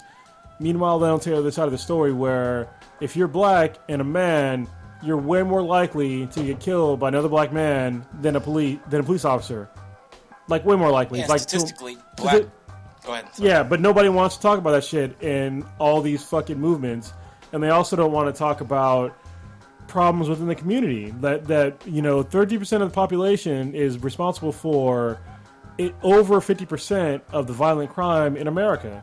And so when they don't want to sit there and talk about the facts, but on the other hand they want to sit there and talk about police brutality, it's look, obviously there's going to be it's wrong, but to me it's understandable from a military standpoint. If you have a certain part of the population that is prone to violence in certain neighborhoods, then you're going to obviously police them harder. And that's the way it's going to be. And if you don't understand that, it's because you've never been on the other side of that fucking line before, when you have to protect people. You have to protect people, and they're fucking themselves up. Who the fuck are you going to protect? You know what I mean? You can't just sit there and be like, oh, well, you can't treat people that are criminals like normal folks. And I'm not saying that all black folks are criminals. Obviously, I'm fucking black. I'm not a fucking criminal. But in other parts of this nation, there's higher crime rates, and there's no denying the facts of what I just said, of where you have a certain amount of the population that are committing most of the violent crimes, and nobody wants to talk about that shit. They just want to sweep it under the rug and be like, you know what, fuck that shit, fuck all cops. But it's like, look, they have a reason to clamp down on certain populations, but nobody wants to fix either side of the problem. You know what I mean? I've already said my point of view as far as like the police problem goes. This is how you fix the police problem. You do it like the fucking military does. All right, look, if you're in the goddamn field, especially if you're in a high crime rate, I don't give a fuck if they're black, white, Asian, whatever the fuck. If you're a police officer in a high crime rate area, you need to have time off. And they are not doing that right now. Like, look, you work maybe a year in this shitty area, and then you take at least 6 months off into some other area that is not fucking crime-filled with the same goddamn perpetrators. That way you're not already jaded to, I guess, arrest or harass that certain, demographic more. That way you level yourself out. And from the other side, on the other, I guess, on the crime side, people need to be held more responsible on what the fuck they're doing. Like, we need to hold these people responsible for why the fuck is the crime rate that high. If it's for poverty, then fine. We can talk about that shit, have a dialogue, and try to fix that. But a lot of times it's not just because of poverty. It's just because people are getting away with fucking crime, and they're doing this shit to where, no fucking snitching. Fuck the cops. Meanwhile, you're fucking breaking laws and you're hurting people other than cops. You're hurting your own fucking community, but people aren't willing to fix that shit at all. Okay. Mr. X, go ahead. I'm sorry. I want to hear this. Kind of went off. I agree with a lot of stuff that Cronus is saying, but let me start by saying my biggest issue and my biggest concern is the media. Yes. The media blows stuff up way more, and a lot of them are jumping on this cop-hating bandwagon, and it's really hard for cops to do their job, because for their safety, it's hard for them to even do their job, thinking if they think they're going to use force or try to protect themselves, and the media's going to jump on saying that this cop is racist or this cop's doing this, when all he's doing is his job. Yeah. What media's doing, media's getting a 20-second cell phone video that comes, 3 minutes or 4 minutes into a call and ends, right when someone gets killed, and they're jumping in and saying those cops are racist. Yeah. Why is it automatically jumping in, this cop's racist because it's a white cop killing a black man? How is he automatically racist? Yeah. We don't know anything about this guy. We talked about that during the whole Baton Rouge thing, where when we first saw it, we were like, all we saw was what happened when they were tussling. We didn't see what the officer went to, what was being told to the officer before he arrived on scene, the interaction, and all we saw was that, and people are like, he murdered him. Like, whoa. All we saw was a 30-second not to say Instagram clip, but a 30-second Instagram clip of what could have been a 5-minute long encounter, discussion, and whatever got to that point, and people are just taking that teaser trailer and coming to a conclusion of an entire encounter. Yeah, Prodigy, go ahead. Yeah, so my question is, do you feel that out of all law enforcement, there are some bad apples out there are bad apples. There are corrupt cops. There are corruption anywhere you go. Yeah. There's corrupt politicians. There's corrupt celebrities. Anywhere you go, there's going to be corruption. You can't necessarily stop that, but you can't also judge a whole department or a whole law enforcement by a couple of bad apples. Are there racist cops out there? Yeah, there probably are. But not all cops are racist. Not all white cops are racist. And that Alton Sterling thing is, as soon as that video came out, these cops are automatically racist. But the problem is, the original call came out as a man with a gun selling CDs in front of a liquor store. He brandished a weapon to somebody, so they called the cops. The cops showed up. They got an altercation. They ended up tasing the guy. The taser didn't work, so they tackled the guy. They already knew in their head that this guy most likely has a gun somewhere on him. Which he did. And which the media does not want. They don't. And that's the problem. It originally came out, last year, cops are shooting unarmed black men. Well, this man was not unarmed. Right. He had a gun. That's true. And if it came down to me or that guy, and I thought that guy was going to kill me, I am going to kill that guy first. Yeah. And can you shoot a gun from your pocket? Loose basketball shorts. You can't shoot a gun from even though it's inside your pocket. All you gotta do is put your hand over that trigger and pull that trigger. And I think I want. I mean, obviously, we know based on the circle of friends that we hang out with and everything. There's no such thing as warning shots and stuff when you're encountering. Yeah, you don't. People ask, "Oh, why didn't the cop shoot him in the leg?" Like it doesn't work like that. Well, That's not. There's 2 points to that fucking thing, right? First, you have to be very accurate to shoot somebody in the leg, and second of all, if you shoot him in the leg, he'll probably fucking die anyway. Yeah. If you shoot him in the femoral artery, they're gonna die almost as fast as when you shot him in the fucking heart. Well, people think that that cops can shoot guns out of people's hands. Yeah. Shoot moving cars. Yeah. As, just shoot the tires out. We watch movies and entertainment. It's entertainment. Yeah. It's not real Cops aren't going to shoot guns out people's hands. Cops aren't trained to shoot cars tires as they're driving off. Cops are trained to shoot, to kill, to protect their lives or the lives of others. Yeah. And I hear you on all of that completely, and I want to be very clear that I respect law enforcement, military, and all of that completely. Not disrespecting anything that you do. The reason why I asked about the fact whether or not you believe that there are some bad apples out there is because there are times when I hear basically a protection behind the shield of Blue line of silence, as it's sort of called, or blue wall of silence. Yeah, that there is never a circumstance to a certain extent that a cop has ever done anything wrong, and I know that I don't think that that's true. I believe that some issues can get de-escalated. I don't think that all cops are bad or anything like that, but truth be told, there have been bad apples, and there have been incidences of even convictions. Oakland with the Johannes Meserly or whatever was one of the most egregious. Yeah, one of the most egregious examples. I'm just saying in terms of someone getting killed. Well, yeah. Those things do happen, and that's with the size of our country, 300 million people. Some mistakes are going to happen.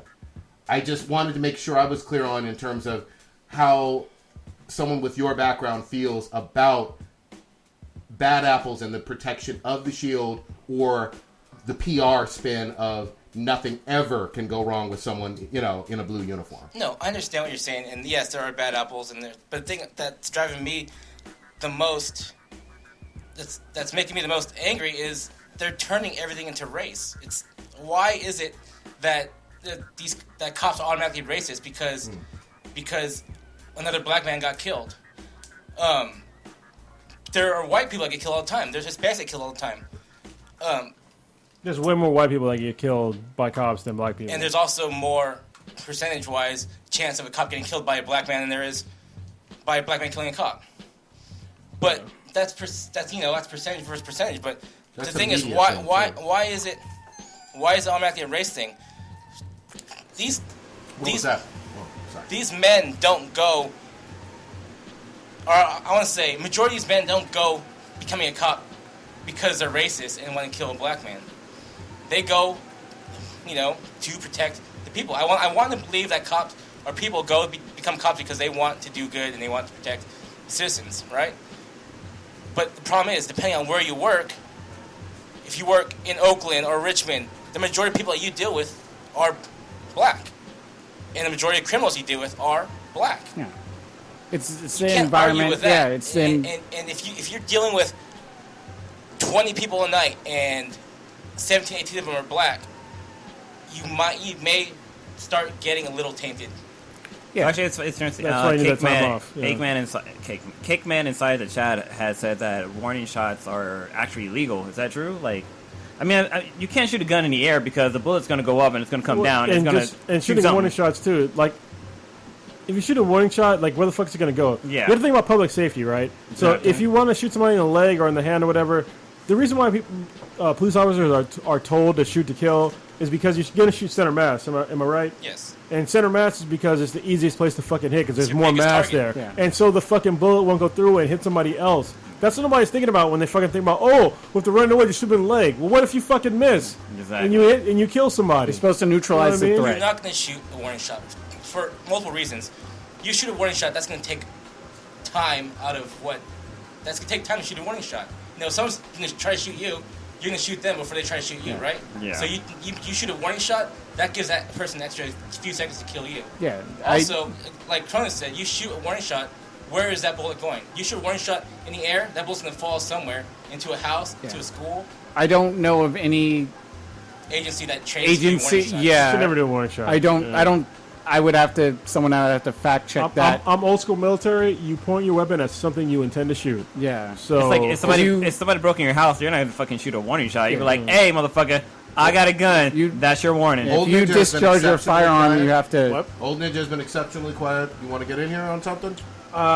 So you brought up the one particular case in was Alton Sterling.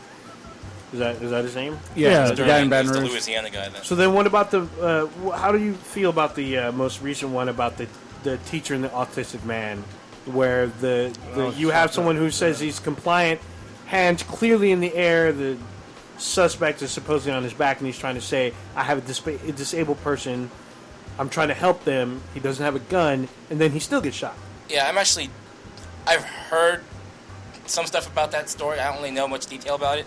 I've read some blurbs about it, but like I said, I don't know exactly. All I've heard is his version, the guy got shot's version, about how he was raising his hand and still got shot, and how he told the cop, "Why'd you shoot me?" And the cop said, "I don't know." I don't know the cop's version. I don't know if he ever said anything about it yet. I don't know the department's version. I don't really know anything about that story. I wish I could talk about that story more. I don't want to get anything wrong or say anything misguided or anything. But I know that the officer was originally called because people were saying that there was a guy walking around. Yeah, there was a guy walking around with a gun. They thought it was a gun. It was like the autistic he had kid. He had a toy truck. Yeah. He had a toy truck. Supposedly, the police union came out and said for their statement that the officer shot the wrong guy. No, the officer. Wait, was it the police union? I thought the officer said that he was intending to shoot the autistic guy. Yeah, he shot. Well, essentially, he shot the wrong guy. He wanted to shoot the guy that supposedly had the gun. But also, the media's blowing that up too with that statement, saying that, "Oh, now we're not shooting black people; we're shooting mentally disabled people too." Yeah. But the hardest part about this is you don't always get all the facts when you go show up to a call. It's true. You go and you go to a call where there may be a gun involved, then your senses get heightened.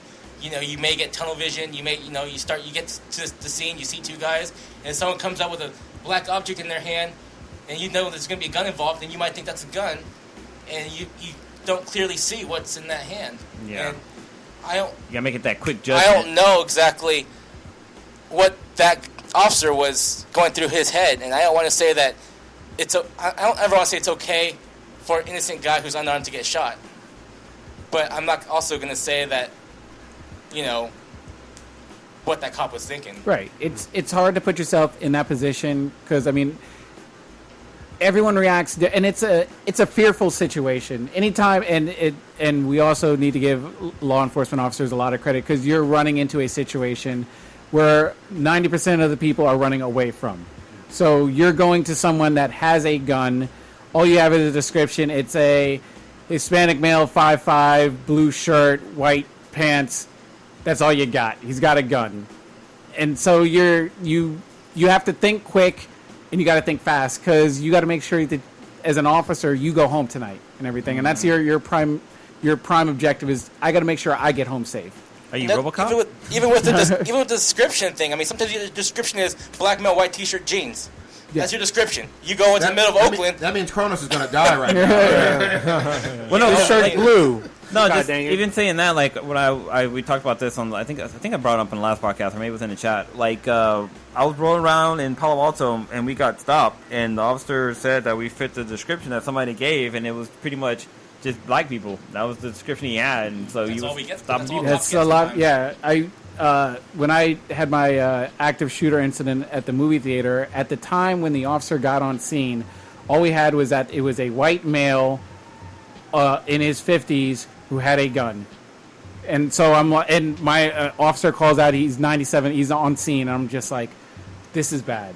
Because I have one officer there, you have a theater, a multiplex theater full of people running out and screaming, and my officer has to look for a white male in his 50s, and he has to check the hands on everybody and everything. And And if what do you- people have in their hands? Cell phones. yeah, What color cell black, phones, yeah, purses. You're just looking and Candy you just, bar. Yeah, you got to react, and you're gonna be late to the jump. Idealistically, if you're the person that has a gun, you know who you need to look for to isolate your threat. But the officer has to look at everybody and scan and decide no, maybe no, maybe. Yeah, It's and it could be too late. It's interesting because we talked about this on the other podcast, where on the W. Kamau Bell show, United States of America. Like, he did a simulation where he was going to a movie theater that there was somebody shooting at, and there was a VR. It wasn't VR. It was more simulation. It was a simulation. Wasn't Yeah, it? but like there's a part where he's like walking through the hallways, and a black guy comes out with a gun, but he also has his badge up to say that he's an off-duty cop. And if you were a cop and you didn't like really pay attention, you're drilling, like running, you probably would have shot that guy. Yeah, I know of an incident involving a BART police officer several years ago where they were clearing a house and Wait, why was Bart Pitty going in a house? they serve warrants and stuff. Oh, I didn't know. Yeah, Okay. but one of the officers ended up shooting a partner And based on. that officer that got killed is actually a friend of, or a brother or a friend, a really good friend of mine. Yeah, we both know the guy and everything. And stayed on the train. Well, I mean, that's the biggest thing. I mean, you just don't know. And my biggest encouragement, even for officers, is to train more, because a lot of times, a lot of cops go through the academy and they don't train outside of what they're required to train through their department. As far as they don't go shooting, except for when they have to qualify with their firearm, or they don't go and they don't train in their combat skills as far as hand-to-hand combat, which I think that is a good thing for them to do on their free time. I mean, I do it, and I know a lot of people that do it, and I think that is beneficial in all aspects as far as, especially if you're working out on the street and dealing with people. Yeah, I'll tell you a fucked up true story, and it's actually where I trained to do jiu-jitsu, and I'm not going to say the guy's name or even the department that he works for, but he was definitely a police officer, and he was coming to train, and we rolled a couple times, and then he told me he was a police officer. He's like, yeah, I want to learn this stuff because I want to know how to defend myself, hand to hand. And I was like, all right, that's cool.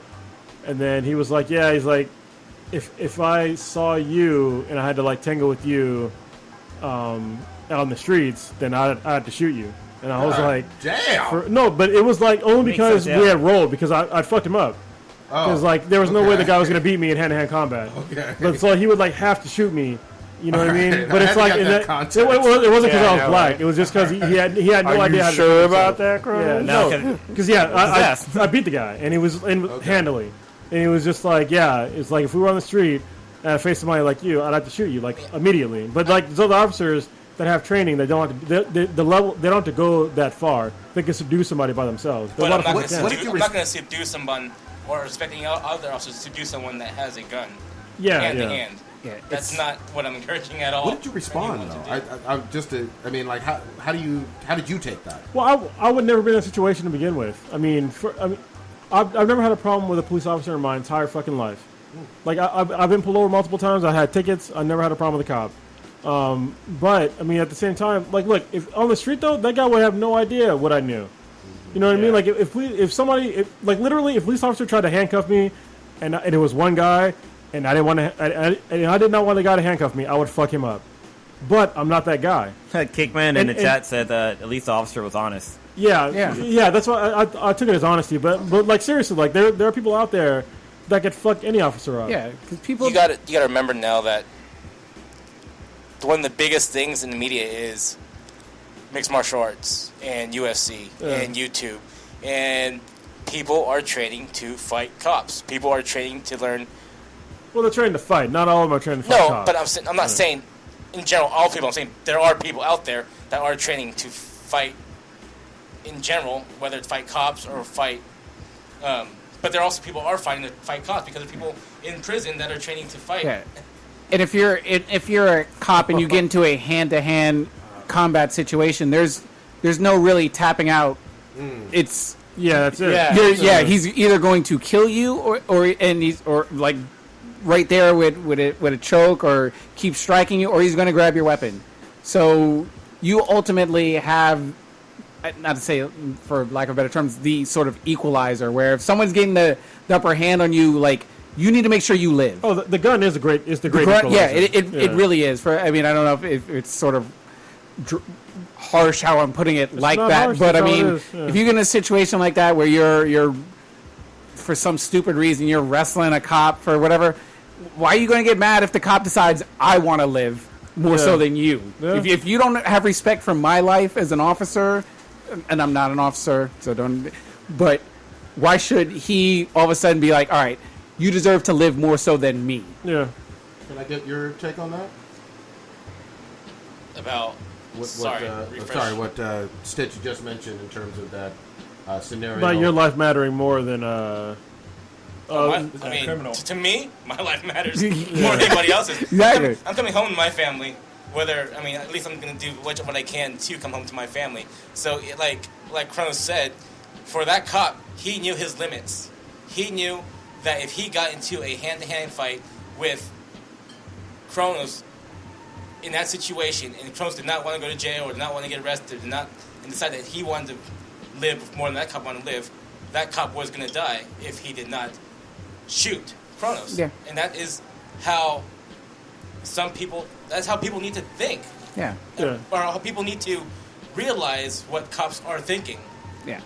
It's not about race. It's about wanting to live more than the other person. Right. Because, I mean, a lot of us, when you're having regular interactions with people, let's say on your daily job or whatever, your job doesn't consist of taking someone's freedom away and everything. And that's going to make people act pretty fucking drastically. Tell that to Becky in HR. So. Here's my question. You guys are 5 black males, right? Have any of you guys ever gotten into a situation with the police that you felt like you had to fight with the police? No. Where I had to fight? No. No. Where I might get shot? Yeah. Go ahead. Yeah. Yeah, me I neither. mean, because when I got stopped on foot. So I was walking home from the library, and a cop jumps out. He drives in the wrong side of the street to stop in front of me, jumps out with his hand on his weapon. Then 2 more black and whites, 2 undercovers, 2 SUVs, and 1 helicopter are where I'm at. They stopped me cold to ask me because I fit the description of someone that was in a stabbing like a good block and a half away from where I was. So that moment, I was like, okay, if I say the wrong thing or move too fast, this could be it. But did you understand where they might have been? Not to. I don't know what the fuck they were doing. But they explained to me what happened after the fact. I mean, they asked for my ID, which I gave to them, and they asked me a couple questions, and then they're like, all right, well, we're looking for someone, and they told me the situation. So I was like, yeah, but you have to remember, they're not going to sit there and try to talk to you before they realize who you are. Yeah, right? They're not going to sit there and try to get your identification if you possibly have a gun or a weapon on you and you just hurt somebody else. No, he asked me if I had anything on me that could be considered a weapon. But you complied with all the orders, I complied with. Yeah, and usually when you guys get pulled over, like when I get pulled over, I comply with all my orders. If I get pulled over by a cop, I put my hand on the steering wheel or on the dash where they can see me, and I tell them, sorry, I was speeding or whatever. I apologize and do what I do, and usually they put me on my way or they give me a ticket, or whatever. I'm telling them dicks off Harambe. But that's the thing. If you comply with the police, 99.9% of the time they're not going to shoot you. Yeah. Yeah, it's not like I know when I get pulled over by a police officer, I fucking narrate all my moves. I'm like, look, officer, I'm going into my glove box to grab my insurance and registration. There's no weapons in there, but I'm reaching in there just to let them know, because I know when a cop walks up to your car, their hand is on their gun. Yeah. Like, no matter what race you are, they know their hand's on their gun just in case some shit goes down. Yeah. How many cops have been killed on a basic vehicle stop? There was a sheriff recently. He did a traffic stop and 2 dudes blasted him. Yeah, and we've had this sort of discussion. Officers don't know what they're walking up on, and we've sort of had like a discussion where we talked about the whole where it branched off the whole gun discussion and everything like that, in terms of where we had differences on where I didn't have a problem with like the government or per se police knowing everything about me before they even talk to me and everything. Because my aspect is, if I'm an officer and I'm pulling over a car, I think it works out better for the officer to know exactly who it is he's supposed to be talking to, what weapons they have registered to them, and all kinds of information it's like invasion that. of privacy, still in my mind. Yeah, well, I mean, we'll discuss it on a second date. Right back. Invasion of privacy. But yeah, but it's just sort of like, I guess, a different philosophy and everything. But going on a traffic stop is the most dangerous thing. A part of it. I mean, it's that, and then domestic violence calls more so, because at least you know the house, at least where you're going to. A car is just a car. You don't even know if the person who the car is registered to is the person driving it. Sean Connery just had the backhander one time. That's all. Any call you walk into, or you're walking into their environment, is a dangerous situation. Any call, if you go into someone else's house that you're not familiar with, it's a dangerous situation. If you go into someone's car that you're not familiar with, it's a dangerous situation. If you go into a restaurant and you don't know what's going on inside, it's a dangerous situation. You don't know what you're walking into when you walk into it. You might think that you're going to a basic, someone stole a candy bar from a liquor store, and you walk in and someone's holding up the liquor store. You never know. Can I ask a question? What would you, to piggyback on something that Stitch mentioned, I don't know, 20 minutes ago, what would you like to see happen on a go-forward basis? We know, I think, we're all on the same page in terms of the current state of things right now. You're here. We're obviously friends with you offline as well. What would you like to see going forward? I would start by like to see this not be a race thing. I would like to see it not be a thing where it's blacks versus cops, because that is, it's just not a safe situation. I also like to see, I'd like to see the media not be against cops so much. I mean, the media is basically saying that all cops are racist, and it's not the case. Yeah. And then when it's a black cop that shoots a black guy, it doesn't fit the so-called narrative. Or when a black cop dies, nobody seems to give a fuck. Yeah. Not even Black Lives Matter. Nobody fucking holds a vigil for him. Nobody gives a fuck about him. Yeah. One of the black cops, one of the officers that passed away in Baton Rouge was a black cop. Yeah. He didn't mention anything about it. And a couple days before, he was just writing about how he was scared that his own community was going to kill him. When 10 cops get shot, by a sniper, it lasts in the news for 2 days or 3 days, a week, and then we're still hearing about other situations that happen. Yeah. The media is. We all have our problems with the media. I have no love for them. I wish that they would actually either highlight all, in terms of anytime there's an incident where someone gets shot by law enforcement or civilian to civilian, show that equally, or let us all know very overtly, hey, we're picking and choosing this one.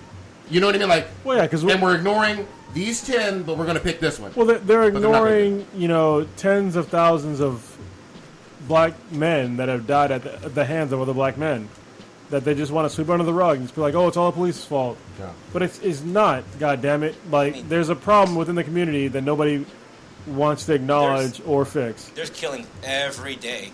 Yeah, look at fucking Chicago. Chicago. The crime rate is super fucking high. Detroit. There's been more people killed in Chicago when the fucking Iraq war started than people that have died in Iraq. God damn. I'm pretty sure it's both the wars, both Iraq and Afghanistan. But nobody wants to talk about it because, it's just black people killing black people. But once it's a cop, doesn't matter if the cop is white or black or whatever other fucking ethnicity, they just want to blame it on the cops. But it's like, look, they're trying to uphold laws. What about the black people that are killing other black people? Are they upholding laws? No. Can I piggyback on that real quickly? And I don't know if you agree or whatever, but if you know Ray is doing dirt, he's out in them streets, and you know that he's living a foul-ass life, probably robbing people, putting folks in jeopardy, all that other bullshit that none of us in this room are for. You know what I mean? I completely hold liable that auntie, that mama, whoever is the head of that household that allows that person to come home at night safe and lay their head there, rather than report them, rather than try to get them arrested, rather than try to get them out of that community, basically, where they're doing toxic shit. you can't hold that person completely responsible. But not for their actions, but for allowing it to happen. Giving them the tools, because you have to have a quote unquote safe place to lay your head if you're doing your gangbanging or robbing or whatever the fuck you're doing. But Ray got that mixed fire mixtape. Oh, he does have a fire mixtape. God damn it! But you know what I mean. Like you I just think that, and I'm big on Black family stuff. I really am, and Latino family, just family. Period. You have to do a better job of saying, no, you can't go out at 1 o'clock in the fucking morning or wear that or you know what I mean? And I'm who not you're saying, hanging out with and who they're... Yeah. And I'm not saying that will, in every situation, prevent all interactions with both people who gangbang or law enforcement or whatever from being completely positive and everything's going to be rosy. I'm just saying, don't protect people who you know are pieces of shit, whether they're in your family or fucking not. You can do things locally to make a difference nationally. Do it. Start with your fucking family. Which translates to your family. Like, and I've never. It can be cold as fuck or whatever. The whole Tamir Rice thing, where you have a 14-year-old, 13-year-old playing with a fucking BB gun, just in the park or whatever. Like, who the fuck gives a 14-year-old a fucking handgun, whether it's a pellet gun, BB gun, or whatever? Well, I can't say a handgun was a BB gun, man. I mean, come on. It's a firearm. Well, it's not a firearm. It doesn't fire fucking bullets. But either way, it fires a projectile that is not a Nerf. Specific though, it's a fucking BB gun. Okay.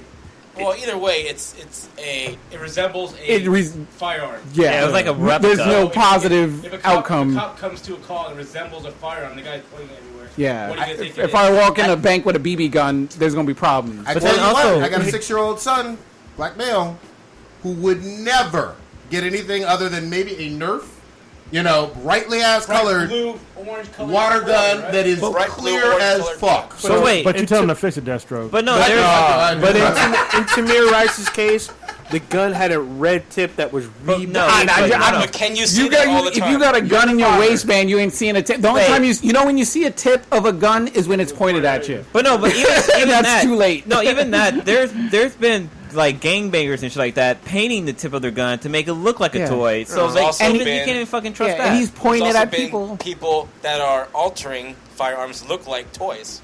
Yeah.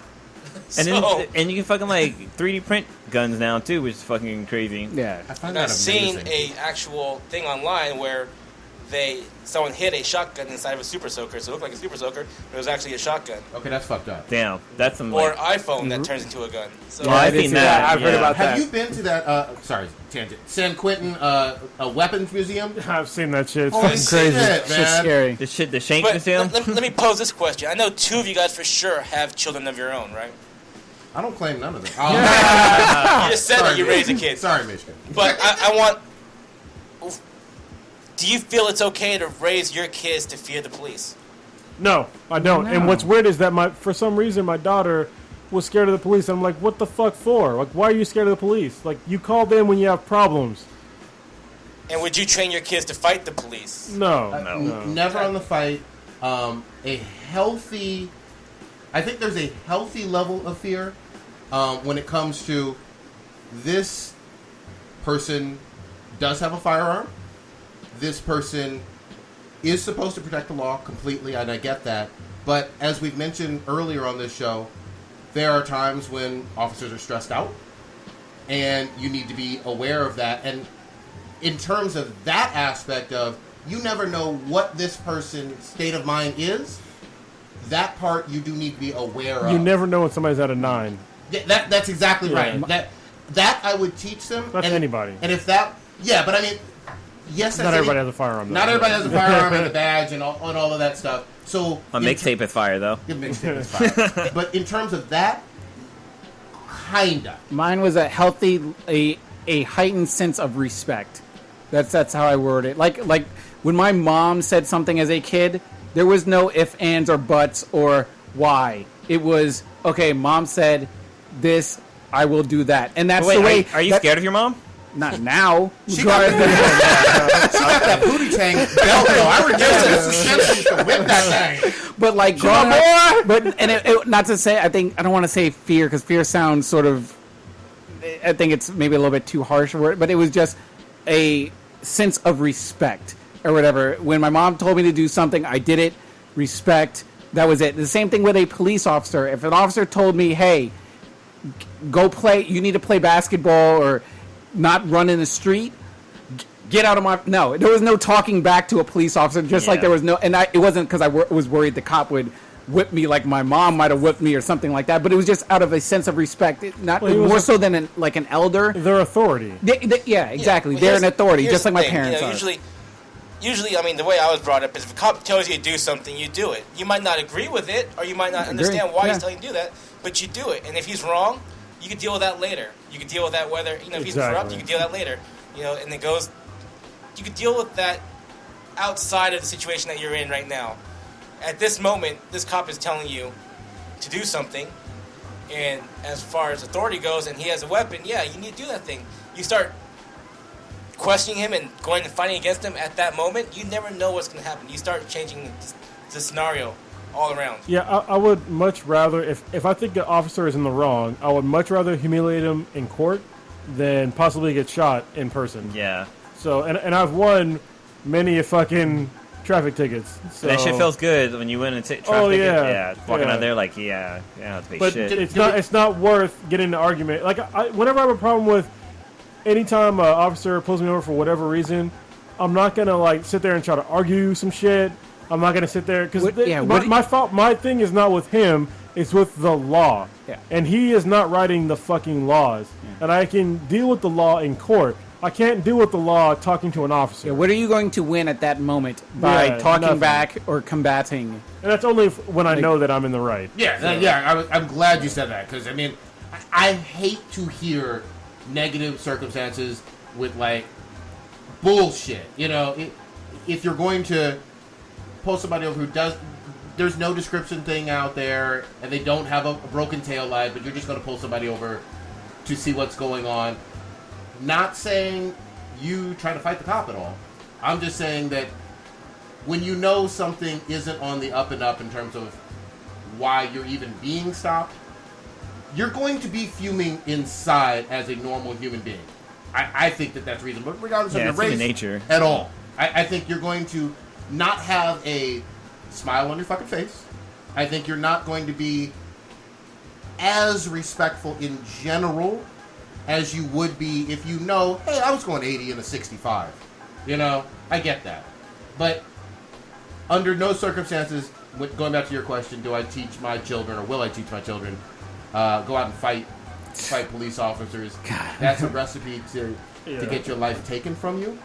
But I am going to tell them to be, here's what I would have you do.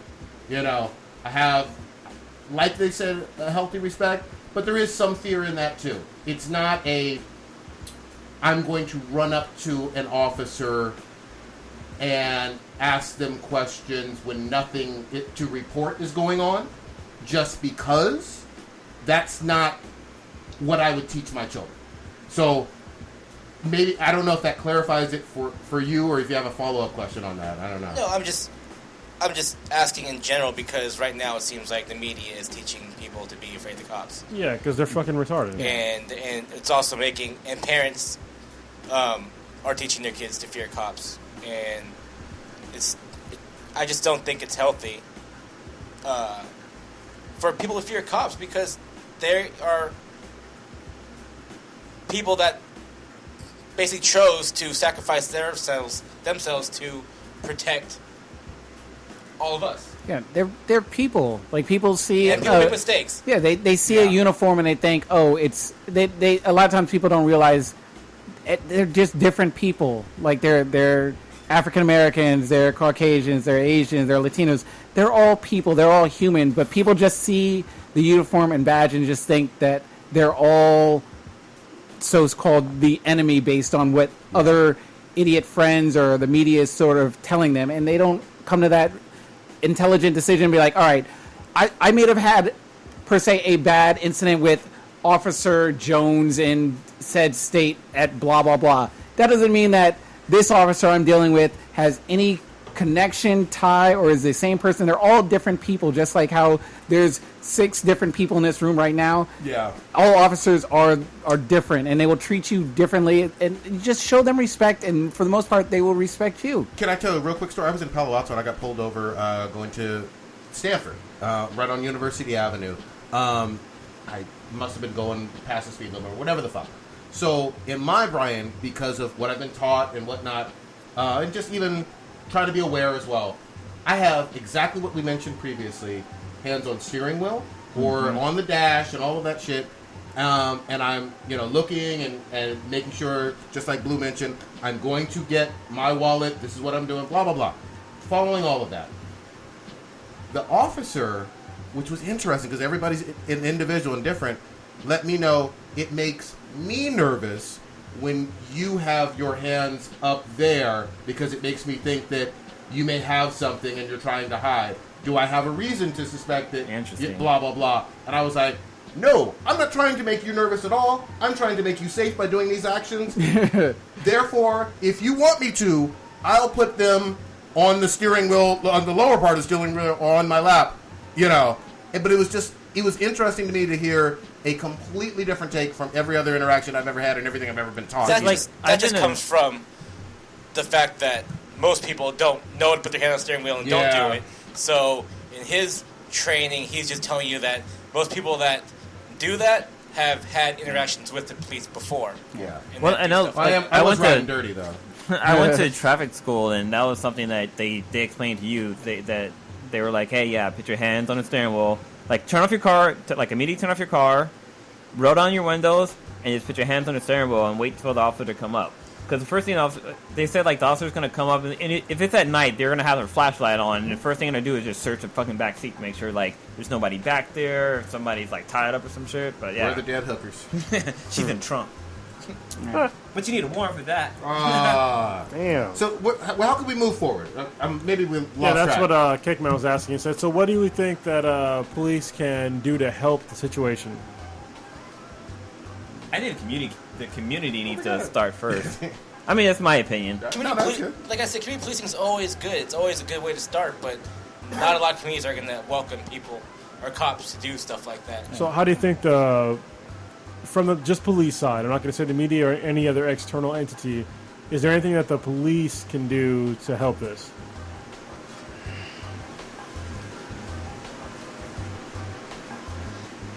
I really don't know. I mean, I don't know what exactly the cops can do to change what are ingrained in people's brains right now. I mean, as far as the way people believing right now, it's kind of these. I mean, like you guys mentioned the other week with Snoop Dogg going to the police and talking with each other. We need to come together. Yeah. We can't fight against each other because it's like you're starting a war. It's like you're starting a war from cops against a whole race, whether it's black or Hispanics or whites. You're just starting, and I don't think that it's one person's or one side's job to change. I think we need to figure out a way how we can come together and trust each other. Yeah. Obviously, if you're a criminal, you're not going to trust the cops, right? You're not going to do what is legal. Because you probably don't want to go back to jail if you're a criminal. I just think that both sides hopefully can do little things to help increase positive encounters with, I guess, the other side. I mean, normally before I started doing whatever I do, if I saw an officer pull up next to me at a light, I wouldn't even look at him. I'm just and I'm not even doing anything. I'm just sort of looking straight. But if I'm at a coffee shop or whatever, I say hi to the officer and everything. I don't want him to think that because he doesn't know what I'm thinking or whatever, and especially with the way shit's going on right now, where it's perceived that everybody's against them, and unfortunately, the media has a huge role in playing that sort of narrative. Just speak to the officer. Hey, how you doing?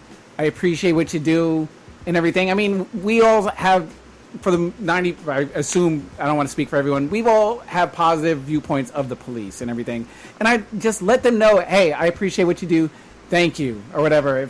I mean, kind of like dealing with a veteran in a certain way in terms of you could sort of make comparisons with that. And I mean, from the other side of the coin, and I think a lot of people who have never had an encounter with the police yet or ever in their life, maybe an officer because officers do have an intimidating just statue to them. I mean, they do have a firearm, but also the body armor and just them being in shape and physical. They sort of have a presence to them more so than like the average person that you see in a coffee shop.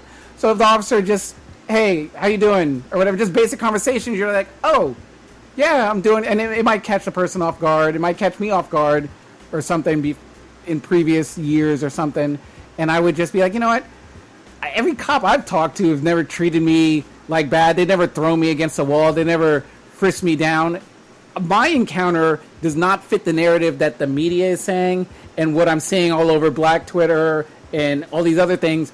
I can't co-sign with that because anytime I see officers in my local police department or anything, they're friendly. They talk to me. He offered to buy me food. He put up a basketball hoop down the street for me. So I just think it's like little things. I don't think it's a one big like sort of atomic bomb solution to cure everything. I just think it's little things, and eventually it will sort of spread. And I think it works both ways. You know what the police officer need? They need like what celebrities have like not a representative, a PR person. Yeah, please. They need a they have a public information. Yeah. No, I'm talking about like somebody to like give cops ideas. Like, hey, we should have this happen and like make sure the media's there just so like it all gets. Don't they do that already? You don't fucking see. You don't see that shit on the fucking news much. I not on the news per se, but I do see it on social media. You'll see it on like community boards or if you walk into. Yeah, that's the thing. Like a lot of people don't read that kind of stuff. Like on Twitter and Facebook, I'll see that. Like I'll see like if you friend like a police department on Pokemon, on Go, Facebook or whatever.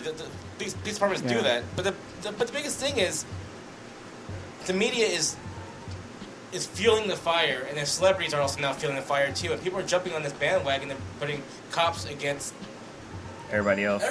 It's like cops against the community. I mean, the biggest thing is, yes, people are going to get killed by the police. It's going to happen. It's always going to happen. Whether they're black, white, Well, I'm Hispanic. in favor of like bank robbers and rapists and people doing. This isn't GTA. Oh, sorry. 5-star. No, but if you fight with the police, there is a chance you can get killed. Big chance. Yeah, that's a huge. Well, I'm going to go back to what I originally said about what can the police do to help fix this issue. For me, it's in the high-risk areas. They need to have time off. So I've seen like a lot of these officers have been, they just been out there for too fucking long. They've seen too many of the same kind of criminals, and they're ready to pull that trigger, so to speak, on anything because they're at a 9 all the time. They need to fucking just get time off the same way that the military does. A lot of these guys have PTSD in the same way that military members have PTSD. They're dealing with the same shit. The hardest part about that is there aren't a lot of people out there trying to be cops as far as there are people in the military. So you have, the same, depending on how big your city is, you have the same 20, 30 people that are cops. You can't rotate people like that. The way it's set up, it's hard for that because it's like, normally they'll put like the new cops in the bad areas and like they kind of it's sort of systematically, not to say broken, but it's not conducive to helping change. Can I quickly say I liked what the Dallas PD chief said in general. Yeah, fucking join about just basically recruiting, like Chrono just said, join and whatnot. It's a whole lot better to have a government job with bennies and union and blah blah blah, even a risky, high risk, high stress job, than it is to be unemployed and doing dirt. Let's just put it like that. And I know that if you're got a certain background or whatever, you may not even be eligible. But if you are eligible, by all means sign up. I encourage anybody who thinks that they can do that to go sign up and be a police officer. Yeah, I encourage anyone to do that job. And I'm in favor of you guys in high risk, high crime areas getting maximum dollar. And I know that Obviously, that comes out of taxpayers, blah, blah, blah, blah, blah. But I am in favor of that. I hate to hear things like with the Dallas PD, I heard they get below market rate in terms of compared to some of the suburbs or whatever, and that police chief was actually getting a lot of heat for that. I want fair rates. That's where department versus department. Yeah, that's a It's bureaucratic. like working for Google or working for I'm Facebook. just saying I want y'all. No, fair rates. Y'all want to argue with that? No. I'm just saying that you're going to get paid based on your city and, Officer that's working for Beverly Hills community is not going to get paid. Well, that's what I said. Oakland Depending PD. on where you are, stress-wise, a crime rate, I get all of that. Whatever algorithm you have to match up, I'm just saying give them something that's fair, and that when it's not appropriate compensation to help recruit people who would be high caliber, then there's a discrepancy that needs to be fixed, right? Yeah, but I mean, like you said, like they said, bureaucratic and money politicians. That's a whole. All you got to do is bump off some pimps and strippers. I just respect anyone that takes that challenge to put on the badge. Because it's not an easy job, and right now, at this moment, in this time of age, it's probably one of the hardest jobs to have to be a cop right now compared to being a cop 10 years ago. Or in the 50s. Yeah, totally different. So Blue, because with the invention of cell phones, everyone has a camera, so everyone can get their point of view, which isn't always the point of view of the cop or the situation. And then the media blows up because they get ratings when they say that. In favor of body cams or no? I am in favor of body cams, because it shows the cop's point of view if it tells the whole story. But I am not in favor if you're going to record a body cam and take the footage and narrate it yourself before you get the whole story. Tamper with it. It should not. It should be. It should be public. It shouldn't be. It should be like tamper-proof, is what it should be. But it's not just tamper-proof. I mean, you can take any video and show, like we were just talking about with Batman vs Superman. You take a minute out of the beginning, a minute out of the end. It changes everything. Totally different story. Yeah. You know. So Blue, you need to step up and hit them streets. Put on the cape and cowl. Need to, man. I mean, I got the shirt now. I'm fucking set. But I was just gonna say, so on a previous podcast we talked about how there's lethal force, but then there's unlethal force, like we're using a taser, non-lethal. And so we were talking about being tased and stuff like that. So you've gone through the tase program. Oh yeah. So how is it like being tased, tasing somebody? Like, what's your story on being tased? I'm not gonna tase anybody. Oh, damn. You can't tase us? I'm not gonna tase I ain't getting tased. You can't sign waivers? We had this whole a plan. This is YouTube gold right here, bro. You're going to go viral. Yeah, that's. You can wear an Yeah, we can put you in like an executioner mask. And oh, man. What if I told you he had crack on him? Yeah. I encourage you guys, if you can find somebody to get tased, do it, because it's a hell of an experience. Well, we thought we found somebody, but fuck. Back to the drawing board. Have you been tased? I have been tased, and I think I've shown some of you guys a video before. Senior Spork said, "Unlethal force resurrects people." Oh, nice one. Great but I know. Another thing that you guys are talking about is, they tased the guy, and taser doesn't always work. Don't tase me, bro. You can't rely on the taser. Like pepper spray doesn't always work. Whether the guy's on drugs or he's got natural tolerances. Yeah, he's got some kind of mental thing going on in his brain where because the taser affects your nervous system and your central nervous system and everything, and that's what tells your body to lock up. But if you got some things going on in your brain that signals aren't wired, reaching, Deathstroke doesn't carry a taser. Come on now. Or pepper spray. Because he hasn't anything about non-lethal force. Say, fuck it, we'll just buy a taser then. Yeah. On the podcast, I'm just going to randomly tase somebody. Sounds all bad. Cake Man may have one. Oh, Lord. So, anyway. He's certified. I know you talk about that. We need to make sure we look at the voltage and what was it, the ampage? Yeah. Amperage and the voltage. Yeah. That's nothing about the media. It's those 50,000 volts is killing people. It's not. Not the volts that kills you. It's the amps. Yeah. It's low amperage, but it's the volts. 50,000 volts doesn't mean anything. That's just the power that basically runs to the end of the freaking darts. Yeah, we went over this briefly last time. Like amps multiplies the volts. So yeah, if you have high amps and high volts, you're gonna fucking fry. Yeah. So 1.21 gigawatts. Yeah. All right, are we going to roundtable it up? But this is an awesome discussion. Yeah, no, this is good. This is really, really good. And here's the thing: I want everybody on Twitter and the comments and whatnot to give us some feedback. Sometimes we break down some more serious stuff. If it's awkward for you, fuck you. This is important. We need to talk about it. We love it, and we thank you, Mr. X, for being on with this subject. And I just wanted to say that I didn't come on because I wanted to change anyone's point of view, per se. I just wanted to come on and just give my point of view because I know that obviously you guys are a group of black individuals. Mm-hmm. But I just wanted to make sure that, you know... What do you mean by individuals? I just want to make sure that this thing is not about race, and it shouldn't be about race. Well, I never thought... I mean... So it sort of is, but you're right. It's played up too much. Like people are thinking that like millions of black people are getting killed by the police.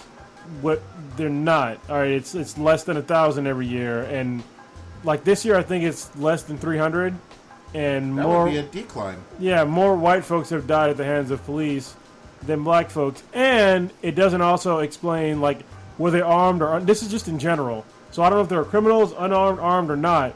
That's just a general statement, but it's still, no matter what, there's still more white folks killed than black folks every year, and they never say that in the fucking media.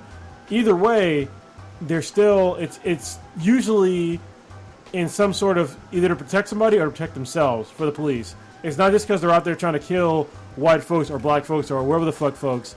They're trying to protect people or protect themselves, which is also people. Yeah, so, cops aren't going around just shooting every black person they see on the streets. Yeah. It just doesn't happen.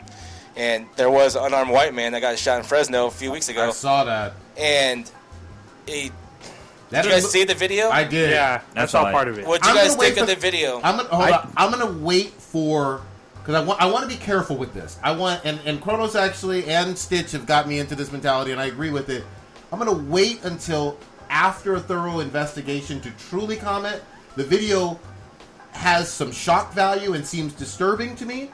But I also don't like the fact that the media doesn't showcase that, and this person seems like if they were a different color, it would be showcased more. I'll tell you right now, I was not disturbed by that video because that guy had his hands behind his back, and he did not listen to the cops and told him to get down and take his hands behind his back. Yeah, he didn't. And then he yelled that he hated his life. And he walked towards the cops. Yeah, his hands behind he his did. Back. Yeah. But put your hands up means keep your hands up. But they released the body cams from those officers, I believe. I mean, compliance is not hard. It's not. If somebody tells you to do something, you just fucking, especially if they have a fucking gun and you don't, then fucking do it. Or even if you do, they've already got you, they already got a beat on your ass. They're going to fucking beat you. Like, you're already fucked. So just put your hands up, get disarmed if you have a fucking weapon, live the rest of your life. Let's roundtable it, though, because we can go on for like 8 hours. It's like, we're at 3 hours right now. Yeah. So, yeah. Damn. Old Ninja, what you doing this week? Masturbating to, playing with? I need to catch up on Mr. Robot, because Mr. Robot airs tonight. And I guess there's been the pilot was 2 episodes or something. I only saw one. I think it was an hour and a half. Yeah, so I only saw like the first hour or something like that. So I got to catch up on that. Everyone keeps talking about this show, Strange Things, on Netflix. Yeah, it's good. So I'm gonna try starting that sometime this Kevin week. from Comic Noob swears by that. Yeah, I haven't heard anything bad about it, so I'm gonna try to watch it. Yeah, someone asked me about that today, and I had no idea what it was. But yeah, so that, and then I recommend Wynonna Earp. Hell yeah! Yeah, because I mean the cast fucks with us heavy now, especially, and then if you Earpers that are listening to the podcast, tweet at us or whatnot, we can discuss some Wynonna Earp, and then our Wynonna Earp gift game is strong. Yeah, and then I went back to Dying Light. So shit! I have because I have the following. I haven't even tried that yet. So huge. Yeah, and then who was I looking at? Oh, Ona Zay. I'll be watching. Yeah, she's an old school porn star. Sadate? She make me say Sadate. You motherfucker. All right, Blue, what you got?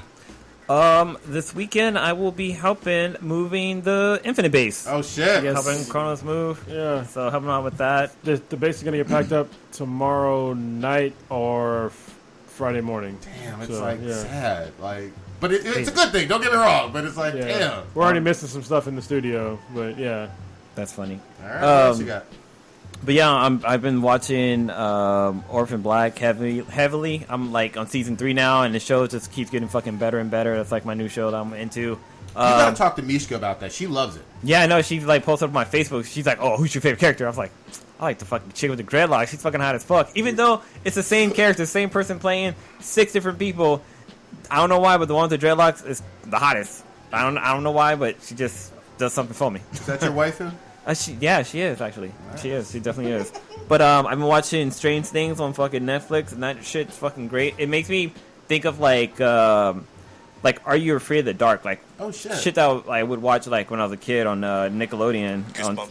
Yeah, it's like similar to that, but it's more like reality drawn. It's really good. Wait, is it animated? No, it's live action. It's live action. I mean, it's the new hot show that everyone's fucking talking about. Yeah, I see it all over Facebook all day long. Someone asked me if I've watched it. I have no idea what it is. Yeah, everyone's telling me. Like my cousin was like, "Whatever you're watching now, stop watching that. Start watching Stranger Things." I'm not stopping my Overwatch porn for nothing. Fuck y'all. No more. They run out of material though for the Overwatch stuff. No, they got new characters now. Old waifus. Anna and I heard Sombra. Mm-hmm. You know the next one.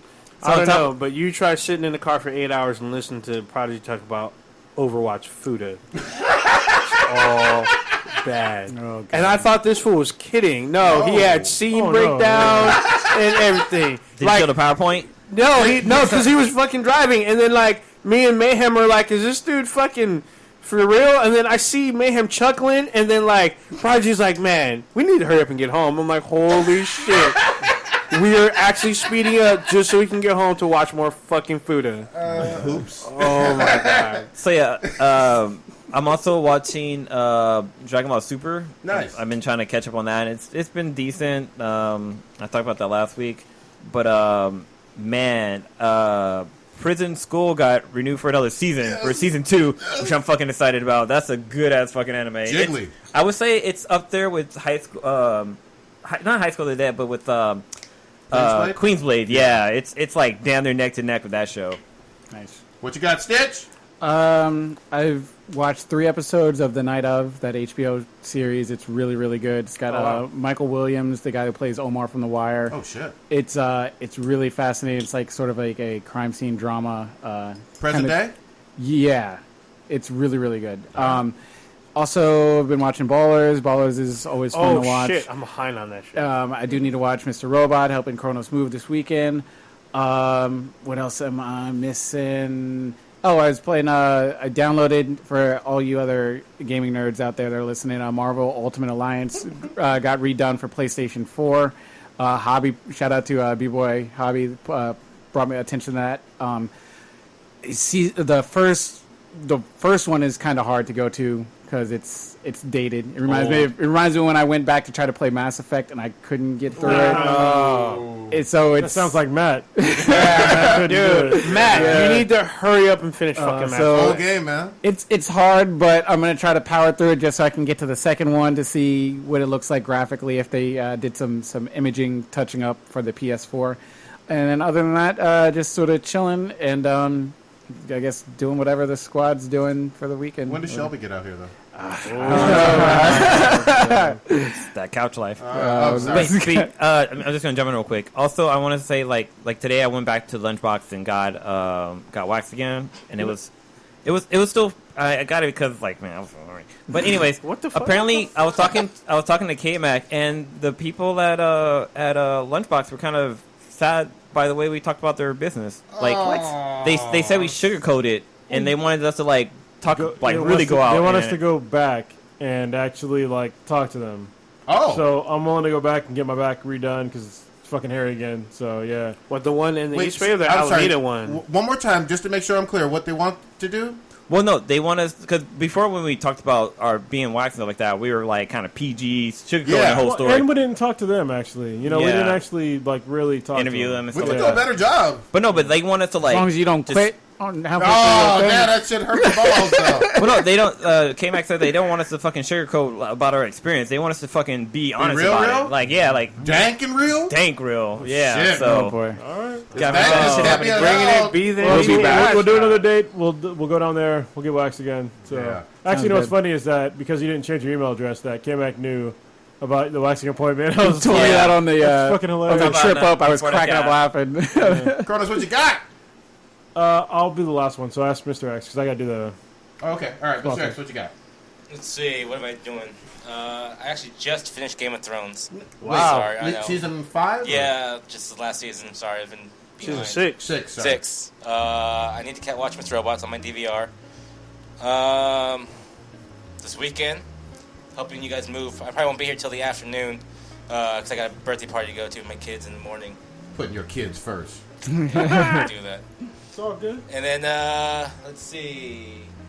Video game wise, I bought an Xbox One. Oh, shit. How You ain't dare playing you. it though. Yeah. I haven't played it though. You gotta get out. I gotta fight. Hey, I didn't pay my I have a PS4 for like I already a have month and a PS4, half. But I bought an Xbox One on Amazon Prime Day because it was like $2.99. Nice. It was like $2.99 for a terabyte and like 3 games. So Oh, shit. What Damn games? time to What squat up. games? what did I get? I think it came with Division, which I already have for PS4. So, Oh, shit. And then it came with I think Rainbow Six, I believe. Oh, Rainbow Six Siege shit. I heard that game's fucking and then it came good. with some other one. I can't remember the third one. Oh, shit. That was a good-ass deal.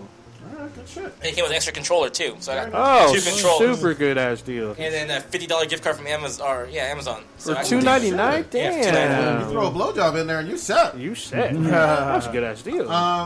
For me, I'm gonna go, and then we'll let Kronos go last. Playing back on that Witcher 3. I don't know what the fuck was wrong with you, Stitch. You was on some bullshit. The Witcher is lit. That shit is life. I love that one. That's gonna be 200 hours for me. Oh boy. And then obviously got to catch up on Mr. Robot and as much Overwatch, Futanari, hentai shit That- as possible. You got a Pornhub sickness. never lets me down with that Oh, shit. my God. When Widowmaker takes that sniper rifle and puts it right up that snatch on Mercy, fucking fire. Fucking God. That's all bad. That's all I got. All All bad. right, so yeah, this week, as you guys all know, I'm moving. So yeah, it's gonna be real fucking shitty. So I'm not looking forward to it. But the Infinity base should be a little bigger. My house in general will be bigger, so it'll be nice. So I'm looking forward to that part. Good dro. Recommendations for this week, I don't really have any because I've just been focused on working and moving shit back and forth. So yeah, so we'll go right from that to sponsors, and the sponsor is this week Loot Crate. So Loot Crate basically is a Comic-Con in a box.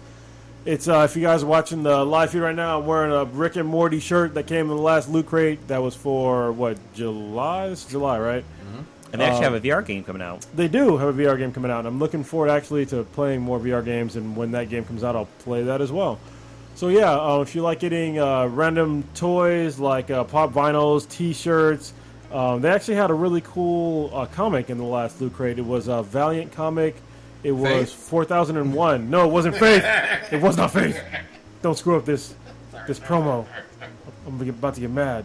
But yeah, it was called 4001, I believe, and it was pretty cool. I'm actually gonna buy it because I was very interested. I think it's actually tied to Exo Manowar, which is something I knew about way back in the day. So yeah, Loot Crate's doing a great job putting together these really cool boxes full of really cool nerdy stuff. Like I said, T-shirts, toys, other random stuff that's in there, including a pen that comes with it, and it's all at one low monthly fee. So basically, you pay one low monthly fee, and you get a box full of cool nerdy stuff.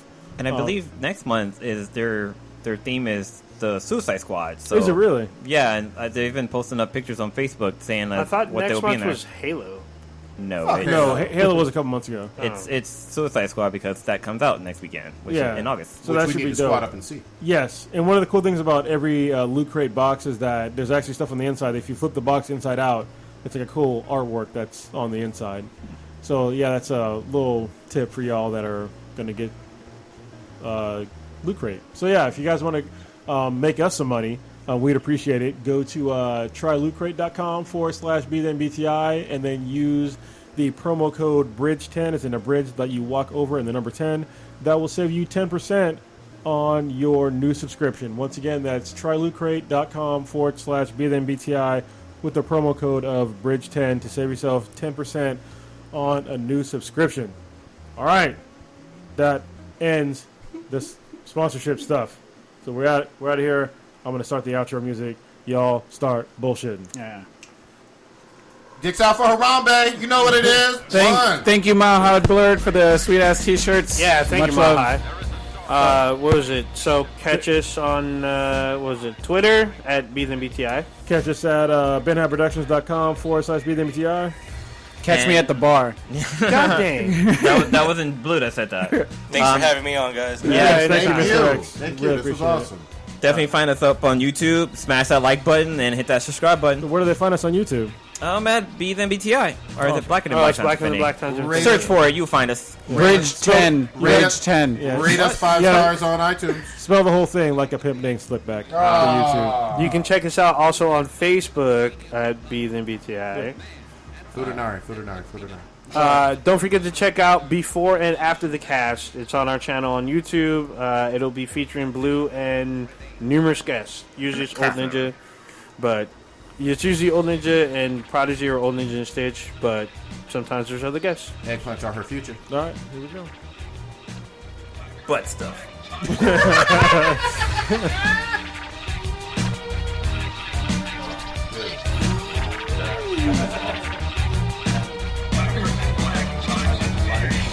To the end.